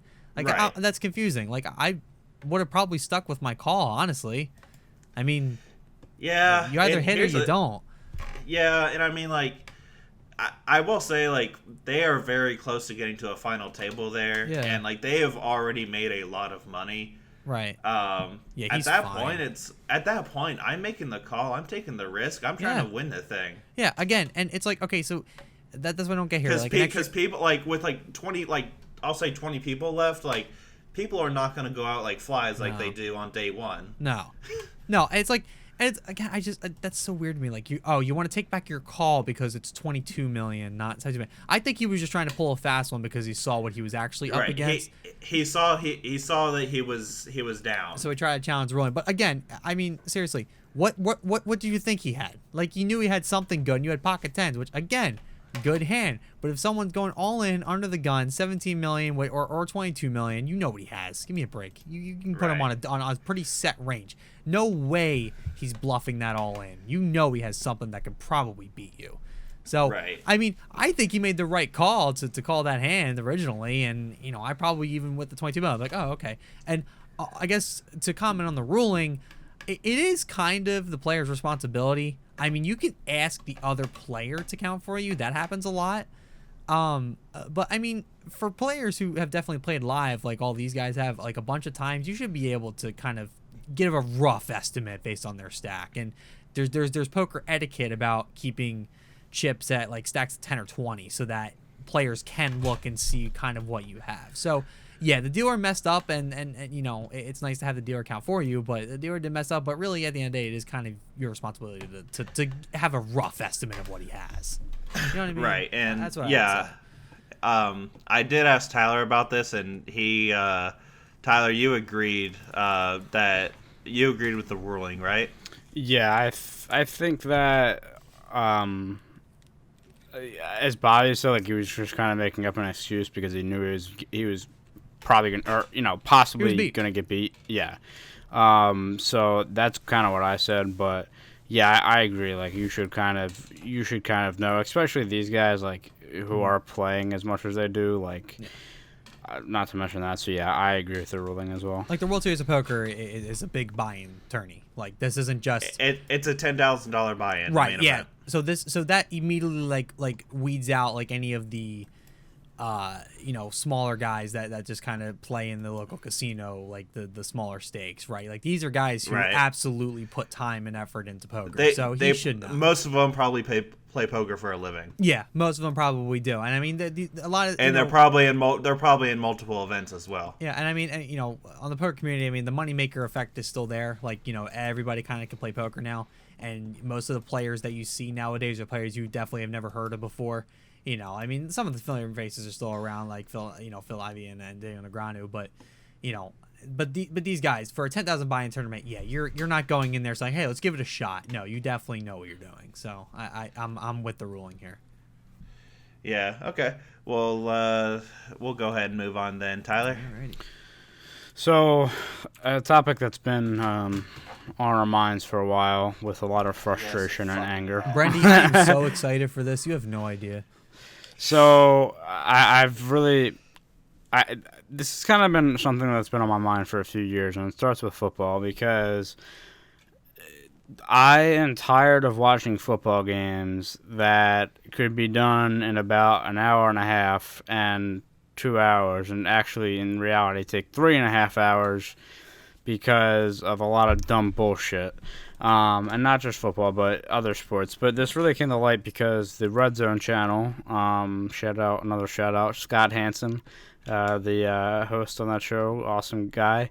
That's like the only football I enjoy watching now is Red Zone football because there's no commercials. And I used to laugh at this all the time because it was just like every show he would say this, but his line is, 7 hours of commercial-free football start now. And like I always used to laugh at that, but like I'm so friggin' thankful for the Red Zone channel because it has made my football watching experience so much greater, and that is the only way I can watch football now. Like I hate when the Broncos play in primetime because I have to watch the commercials, and thankfully they suck, so they don't usually play in primetime, or at least the last few seasons, but yeah, it's terrible. But in a whole, we just kind of want to talk about pace of play in sports, and just that including commercial breaks, and we're also going to get into instant replay a little bit as well. But Brendy, I'll give you the floor first. I mean, I think when we originally kind of started talking about this, it wasn't great for you with football. Okay. But yeah, take the floor. All right. So this entire idea or discussion came to me one glorious afternoon. It was a few weeks ago, and I don't normally watch a whole lot of NFL other than the Falcons or primetime games, but one time a couple weeks ago not a couple weeks ago, this was like maybe weeks 15 or 16. I was watching a 4:30 game, and it was the Houston Texans versus the Tennessee Titans, and I tuned in during the third period.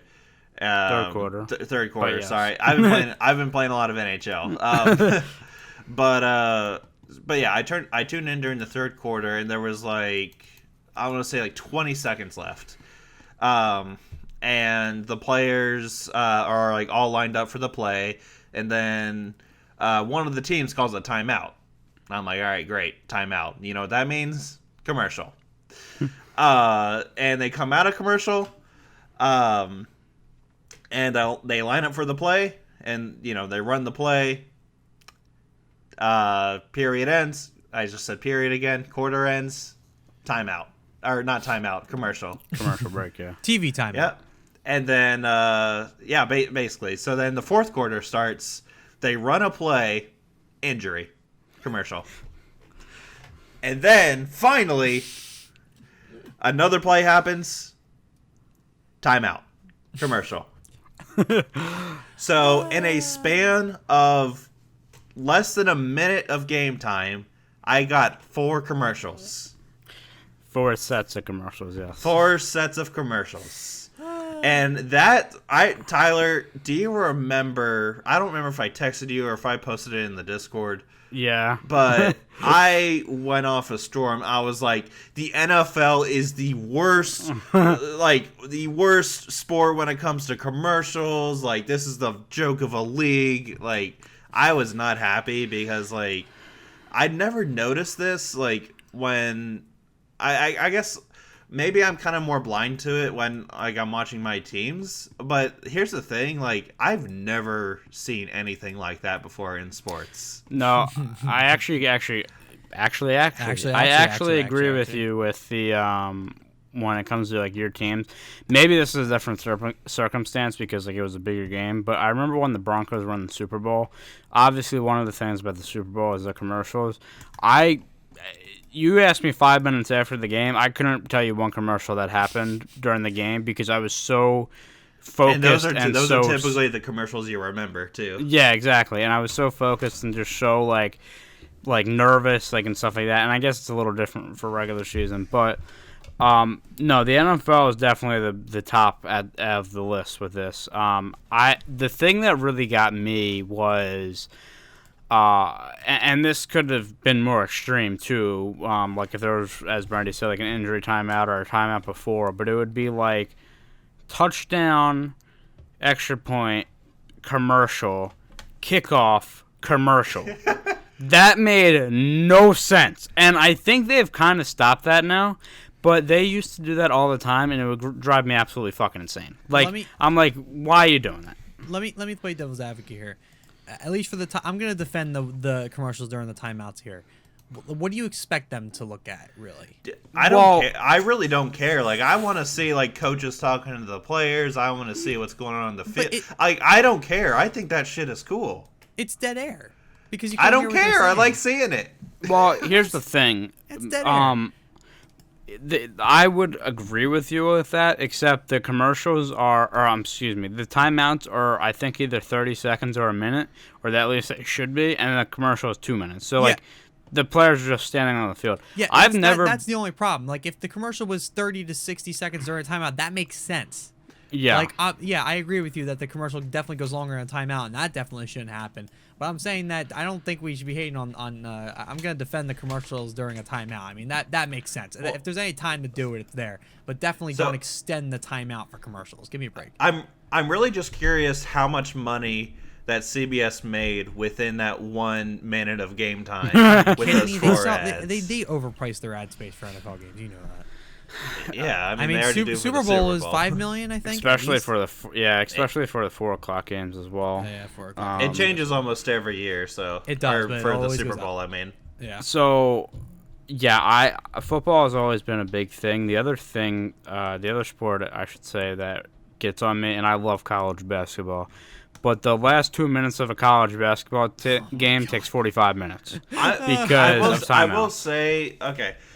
I think basketball, sometimes they will take timeouts, but like they won't cut to they won't cut to commercial. Like Right. sometimes like they'll talk about like, okay, what is Michigan gonna draw up on this, and like they'll talk about it. It's like, okay, Sometimes, like that's not all the time though. Of course, like honestly though, I feel like and this is probably for ad revenue. I feel like it happens more in the tournament, March Madness tournament, that this happens where they take timeouts during.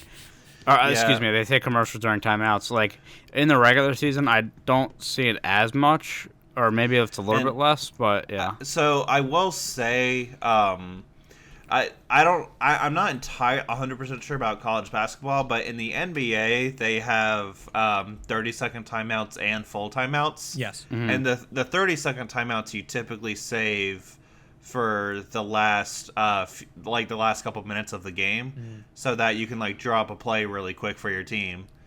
But the full timeouts is like what usually leads to the commercials. So like For rest. right. So if a like if you're in the last 2 minutes of the game and it goes to a commercial, then chances are that was a full timeout. Yeah. Yeah, it's just very frustrating because this is maybe more of it. It's because it's the timeouts, but in college basketball, it's the reviews that really get me. Oh my god. Anything under 2 minutes goes to the booth, and anything that could possibly be the other way, they review. Like Hey, terrible. Here's the thing. How do they determine that? Like are they just like, okay, whoever spins their fingers, we'll have it, take a look at it or something like that. Yeah, because they do that finger spin thing to like, bring up the monitor to look at a replay. It's there's a lot dumb. going on in a broadcast booth. Trust me. Yeah, It just, and it's not even like, maybe it's not even commercial time. It's just idle time. It's like 2 minutes of game time takes it literally takes 20 to 25 minutes sometimes, and it's like so dumb. But I've never been to, going back to football real quick, I've never been to a professional or college football game where like commercials will be taking place. But like I've heard like stories from like other people that have, and it's just like, yeah, the players literally are just standing around during commercial breaks. It's like really weird. You know where this wasn't a problem, Tyler? I know you've been to one of these games. I don't know. The AFL. This wasn't. I had a feeling you were gonna throw the AFL in there. Well, I mean, dude, that was like as quick of action of football as you could possibly get. Rip in peace, AFL. Yeah, rip in peace to the AFL. By the way, but yeah, I just think like there's just so much idle time, and like I said with the reviews. Now baseball, another sport where it's like in the regular season it's not bad, but and this is not the thought of the TV or whatever. But why do we gotta change the pitcher 9 times in one inning and then like have commercial breaks every time? Yeah, okay, so I'm glad you brought up baseball. I will say in baseball, like, I don't really get mad at the commercials in baseball because it's like, okay, like between innings, like commercial, okay, I get that. Yeah, that's fine. And they're not really gonna like, honestly, like within like the first, like as long as your starting pitching is out there or starting pitcher is out there, like the only commercials you're gonna see are like between innings. The only time like the commercials become extra is when, like you said, you have those pitching changes. But even then, it's like whatever. Like you're just watching some guys throw a ball around.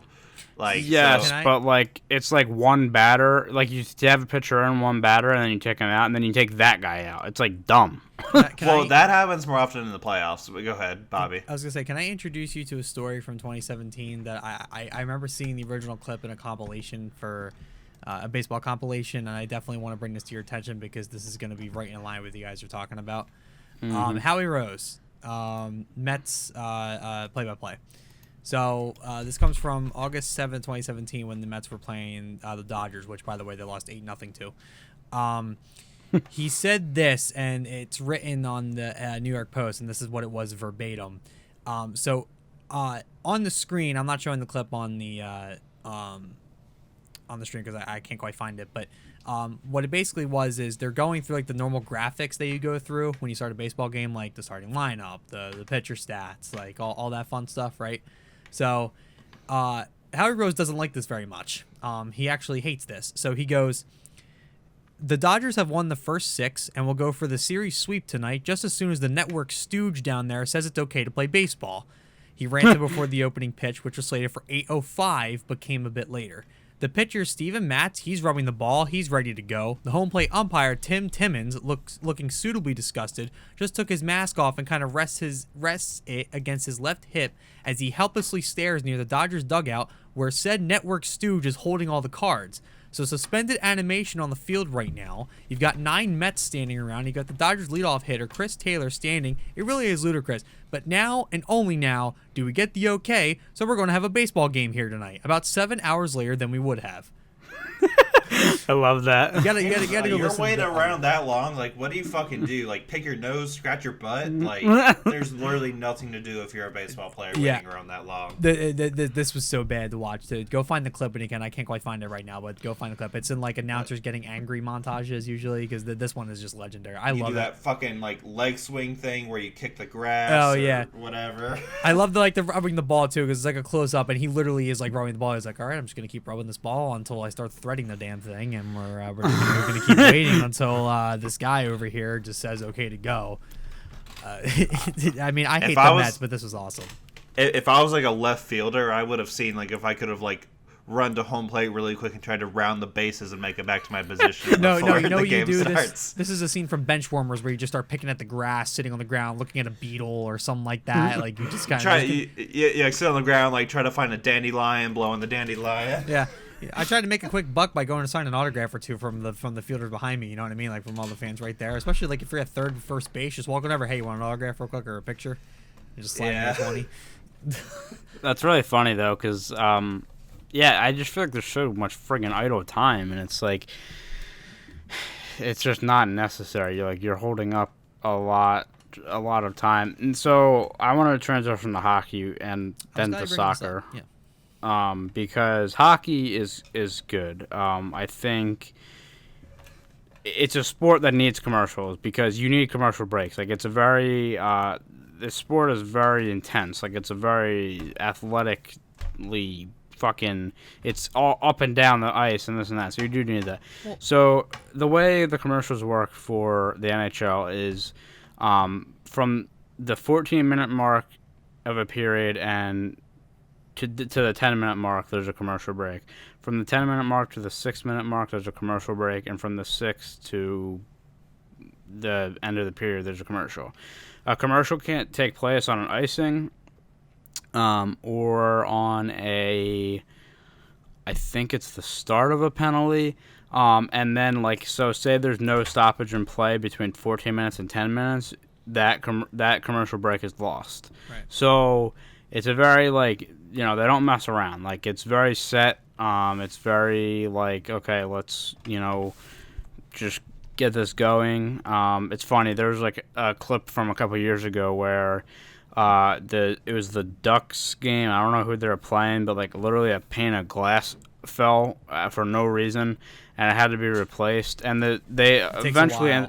They eventually actually ended up sending the players to the locker room and having an extended intermission, but they did not go to commercial through that whole time, which was a 10-minute ordeal because they were just can't do it. Yeah. Okay, this is how this works. Right. This is how we install. You see new him lining glass. up the pane on the left side of the glass now. Now he's got to get the right side. This is a Booger McFarlane call. He's gotta fit it smoothly. Just gonna get on there. Hello, welcome.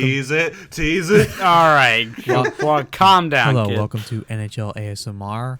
I'm Pierre McGuire, and we're gonna spend the next. I don't know know who couldn't do ASMR, Doc?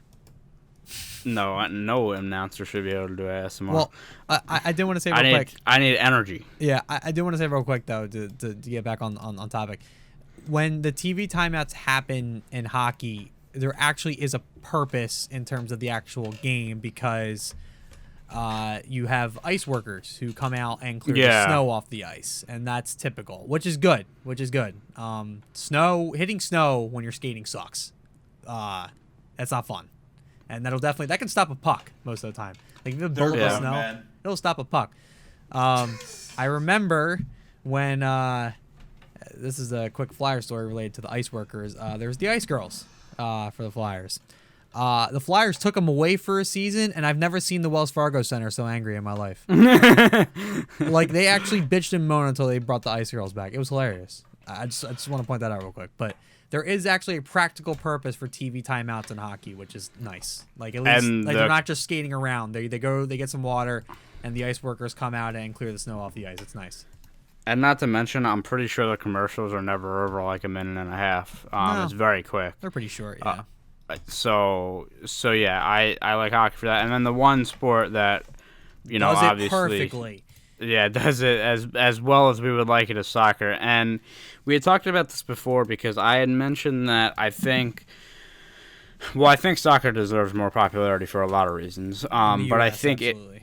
in the U.S., sorry, it'll gain popularity from some viewers because of the non-commercial thing. Because when people start to get fed up with the commercials and stuff like that, it's like, hey, maybe, soccer, there ain't no commercials. There's halftime, and you can get commercials in there, but besides that, it's 45 minutes each half of all action, and it's just awesome. Like, the other thing I love about soccer, too, and it's got to be a U.S. thing, and this drives me insane, but I watch the Premier League in England, and if a game is supposed to start at 10 a.m. Eastern time, I should say, it starts at literally on the dot, not before, not after, 10 o'clock.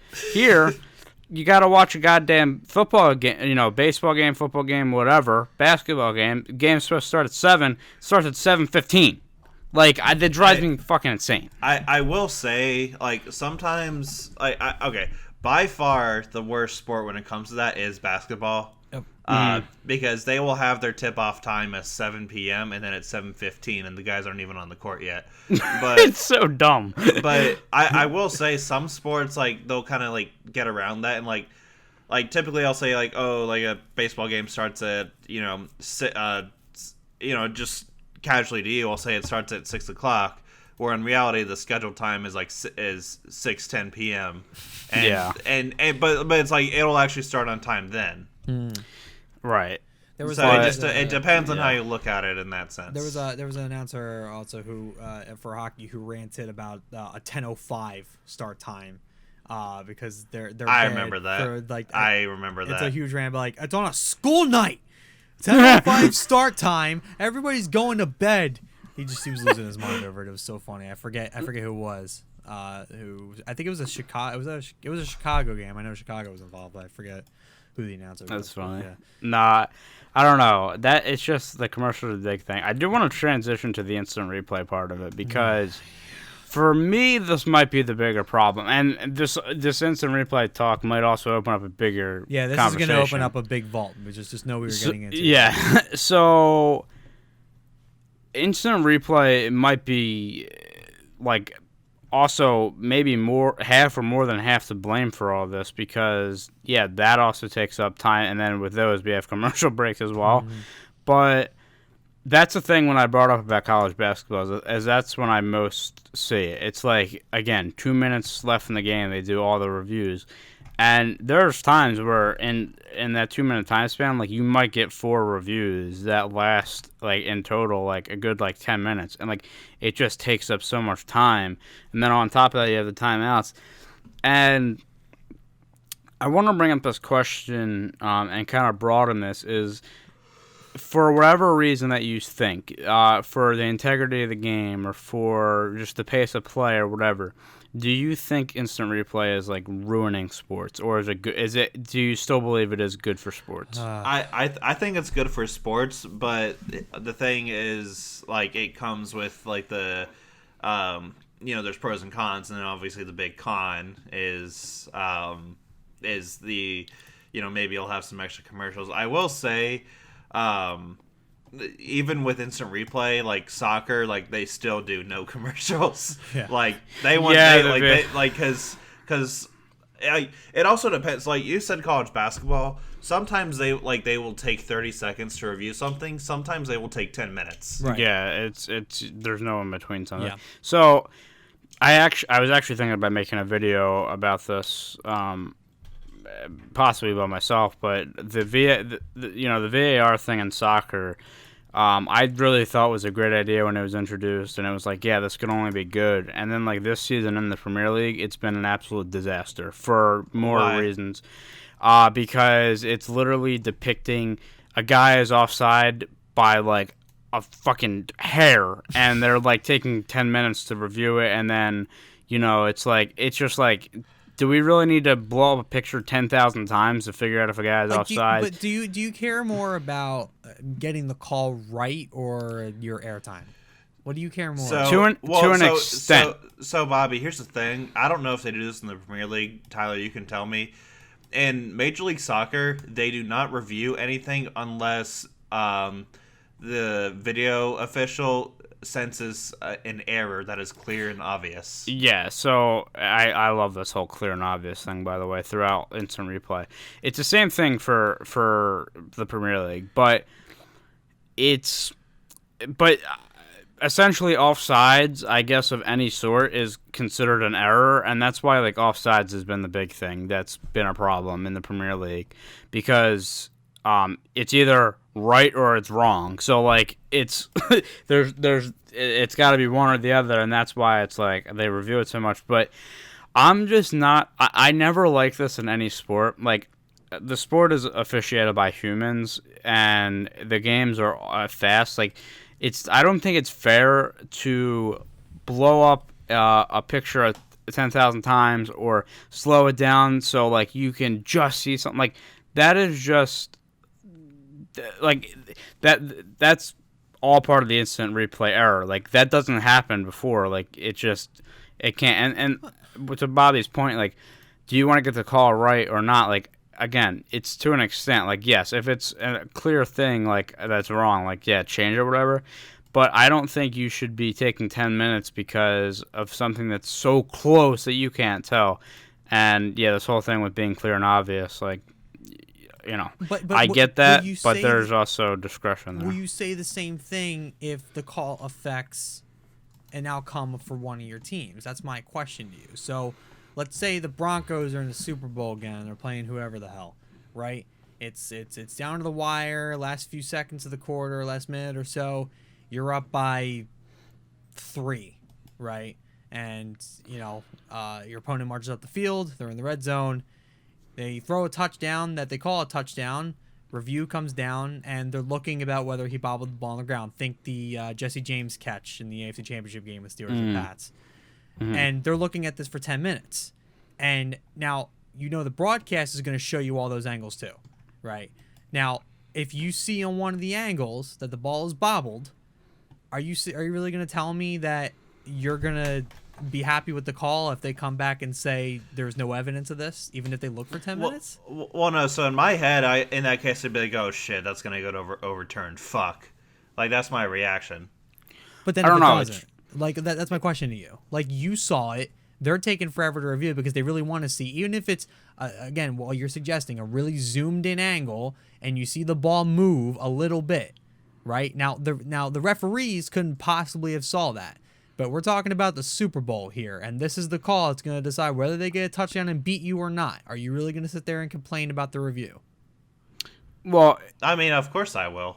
It's the problem becomes it's like all up to discretion, and even though like you've seen plenty of calls where it's like, oh yeah, that's obviously like the fucking Dez catch, right? Everybody's like, yeah, that was a catch, but it wasn't a fucking catch to the refs, right.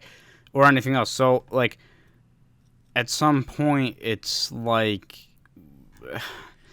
but how can you complain about the review if it's the possibility that the call is right? I mean, again, let me be clear. I understand why one would be annoyed at looking at the smallest bit, but that's why I'm asking, like, what's important to you, like getting the call right or whatever. Because look, if the ball, like if the rule, I mean, I say this with an absolute grain of salt. If the rule is clear enough in the NFL rule book about a bobbled ball, right?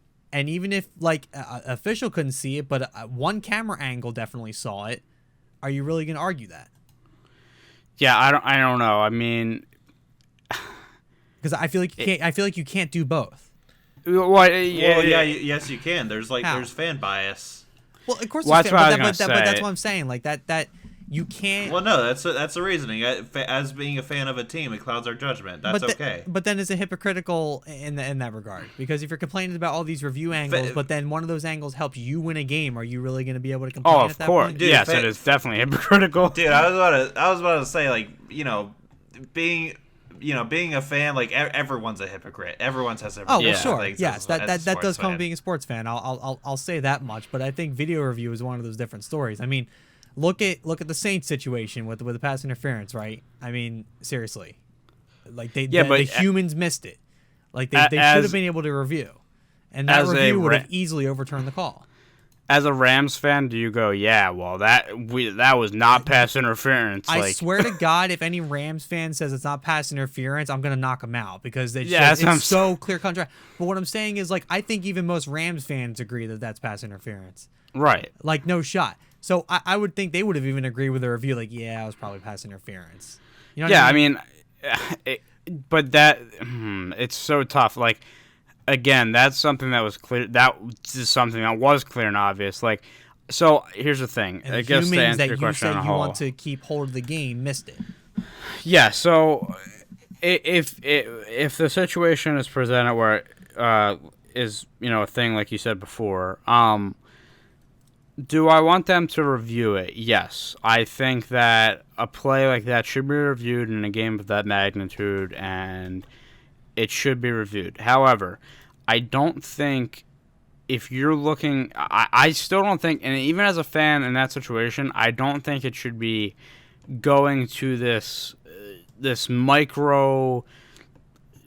thing that determines it, because, like, again, if it's not clear and obvious, like, you're not going to catch that on the field, and that's what, like, I feel like there's people rely too much on instant replay. It's like, okay, well, we didn't get it, but let's go to instant replay. So I'm glad you brought that up, Tyler. I have a question for all of you guys.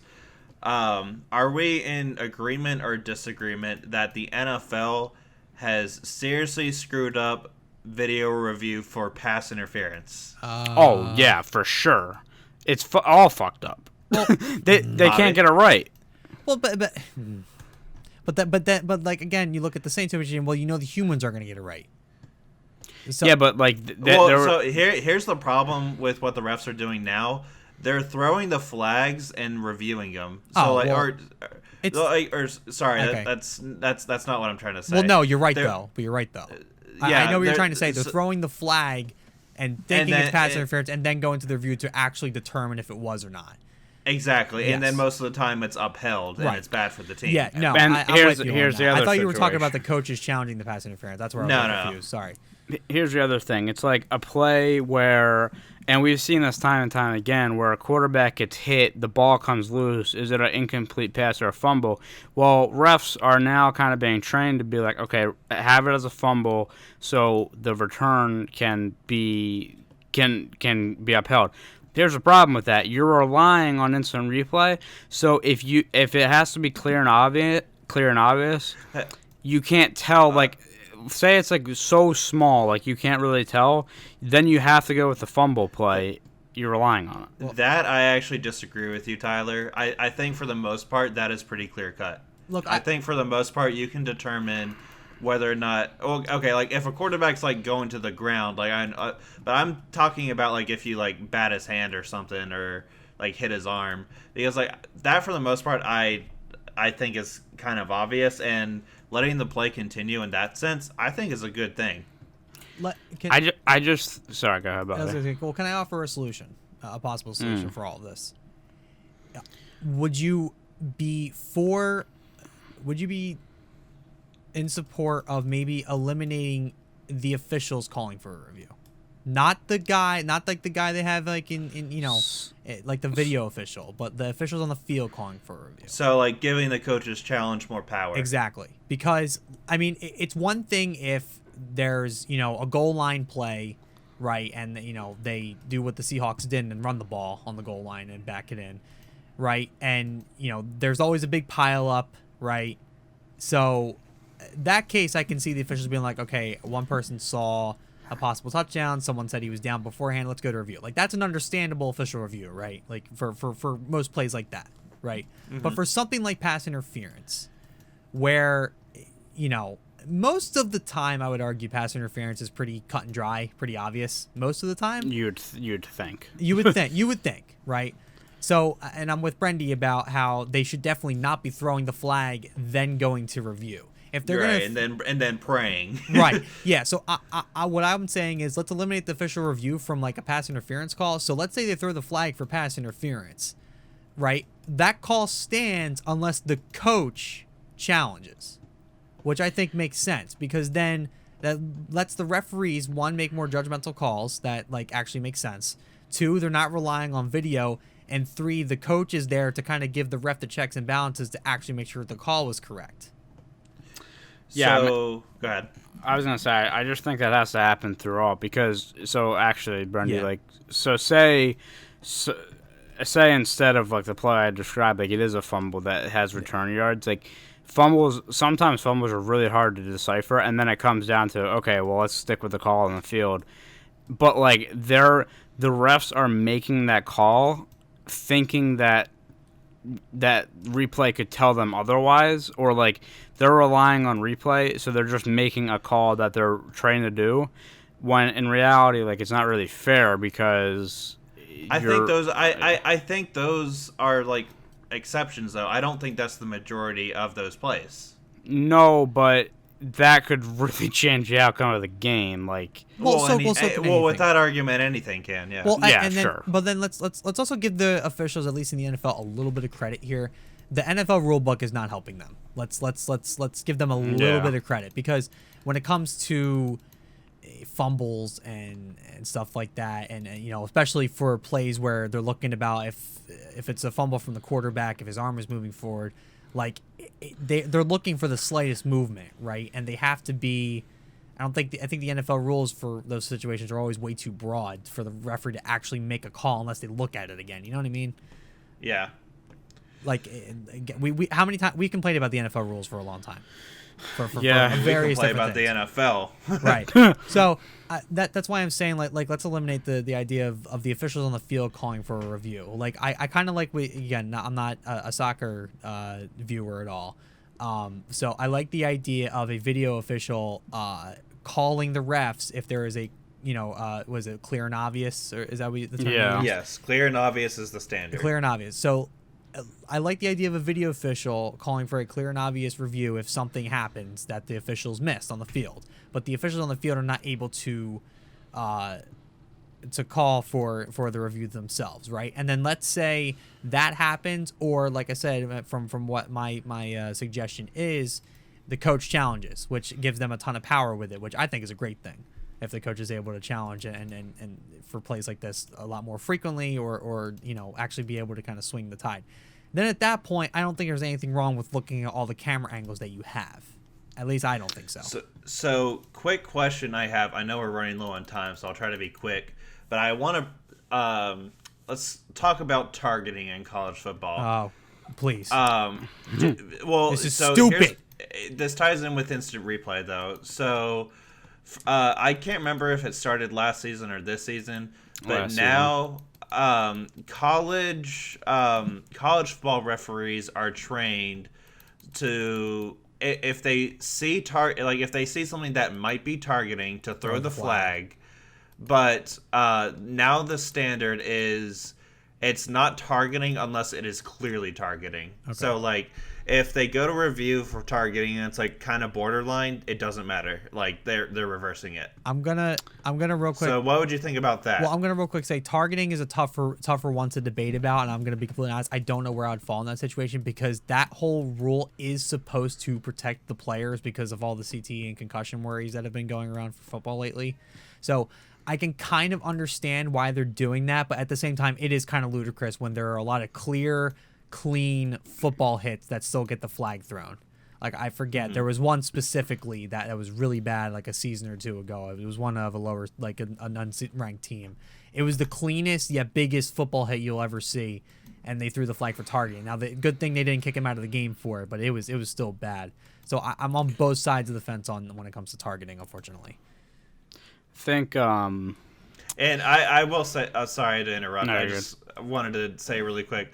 I wasn't really trying to say that from like, target, like from a how you might view about the targeting penalty. I meant specifically about like they they will reverse it unless it is clear and obvious. Which is good. Obviously. I know.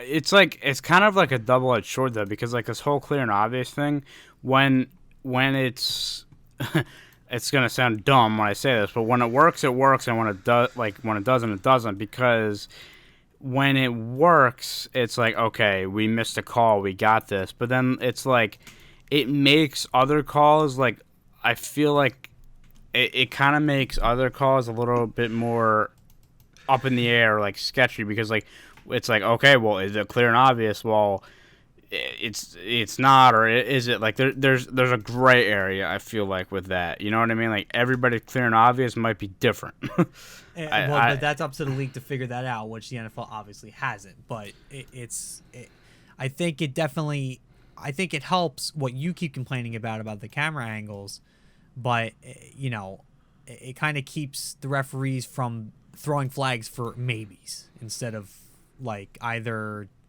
like, yes, this was clear to us, or we just completely missed it. You know what I mean?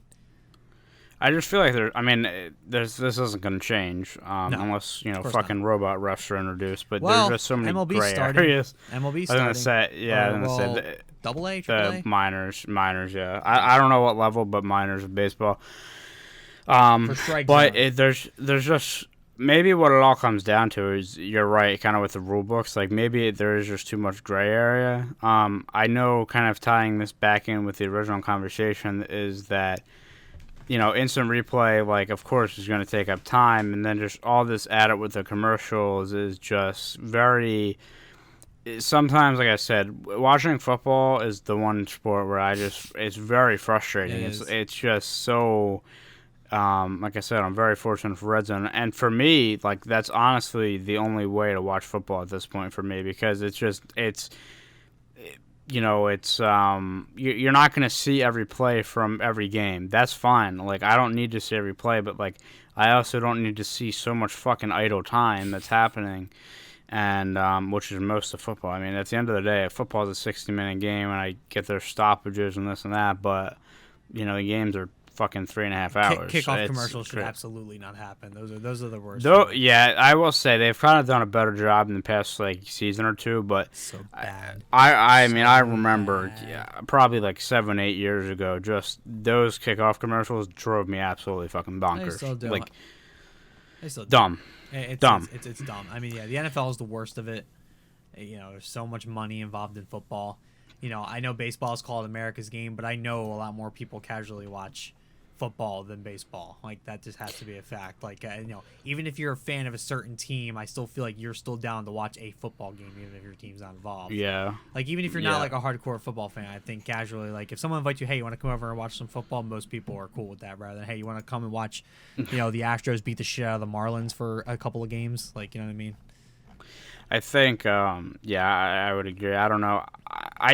I know there's stats on this, and I was doing some research before the show, kind of about all this, what we're talking about.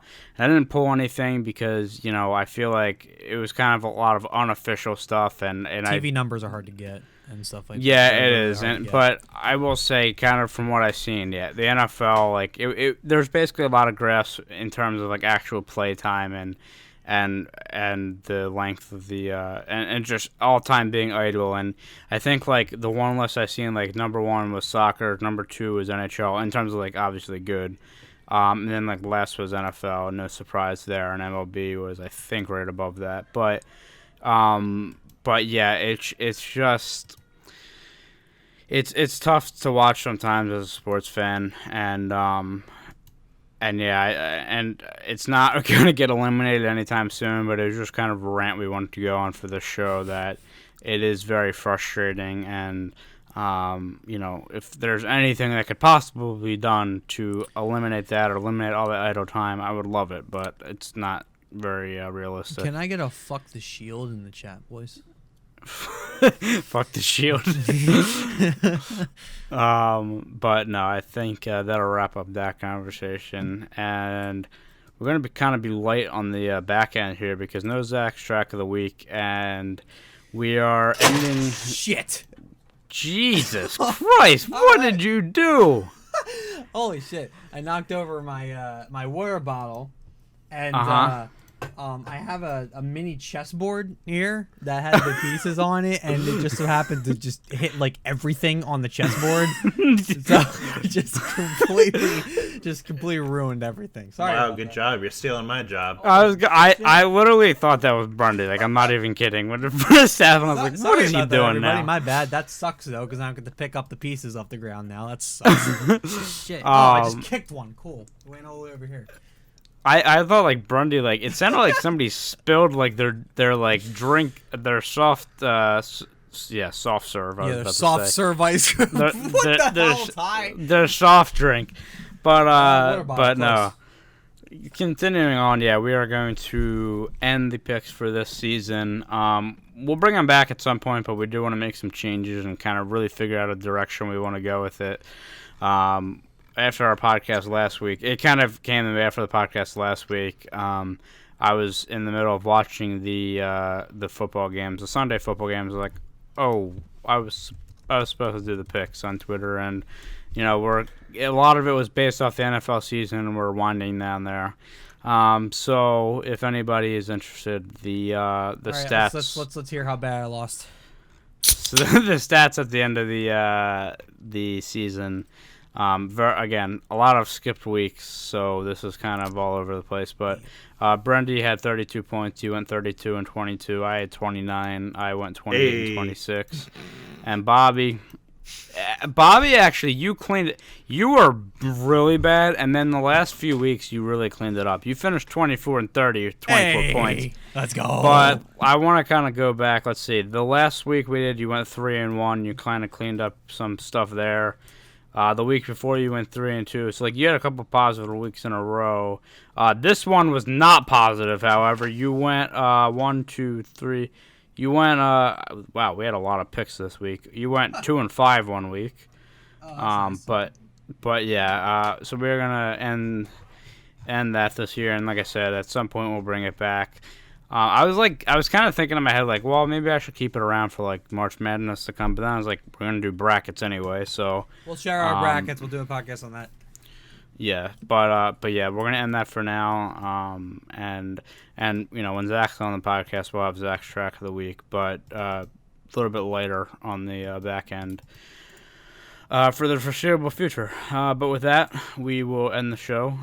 Thank you for watching and listening. If you want to contact us, we're on Facebook, Twitter, and basically everything, YouTube, at Come Play Network. We are doing separate videos now from the podcast. We have one that just got put out today. Me and Brendy discussed bowl games in college football, and then we have one coming out tomorrow, possibly. Yes. That me and Bobby discussed the Patriots and the dynasty and is ending and all that good stuff. So, yeah, we will be doing that in the future. We finally expanded after like 20 episodes of thing. We were going to expand. Yeah. I love to see it, boys. And I mentioned this last episode, but we were at episode 46. We will have some special stuff coming up for 50 and whatnot, which we'll let you guys know about. But that is all. Thank you for watching or listening, and we will see you next time for episode 47 of the Come Play Podcast.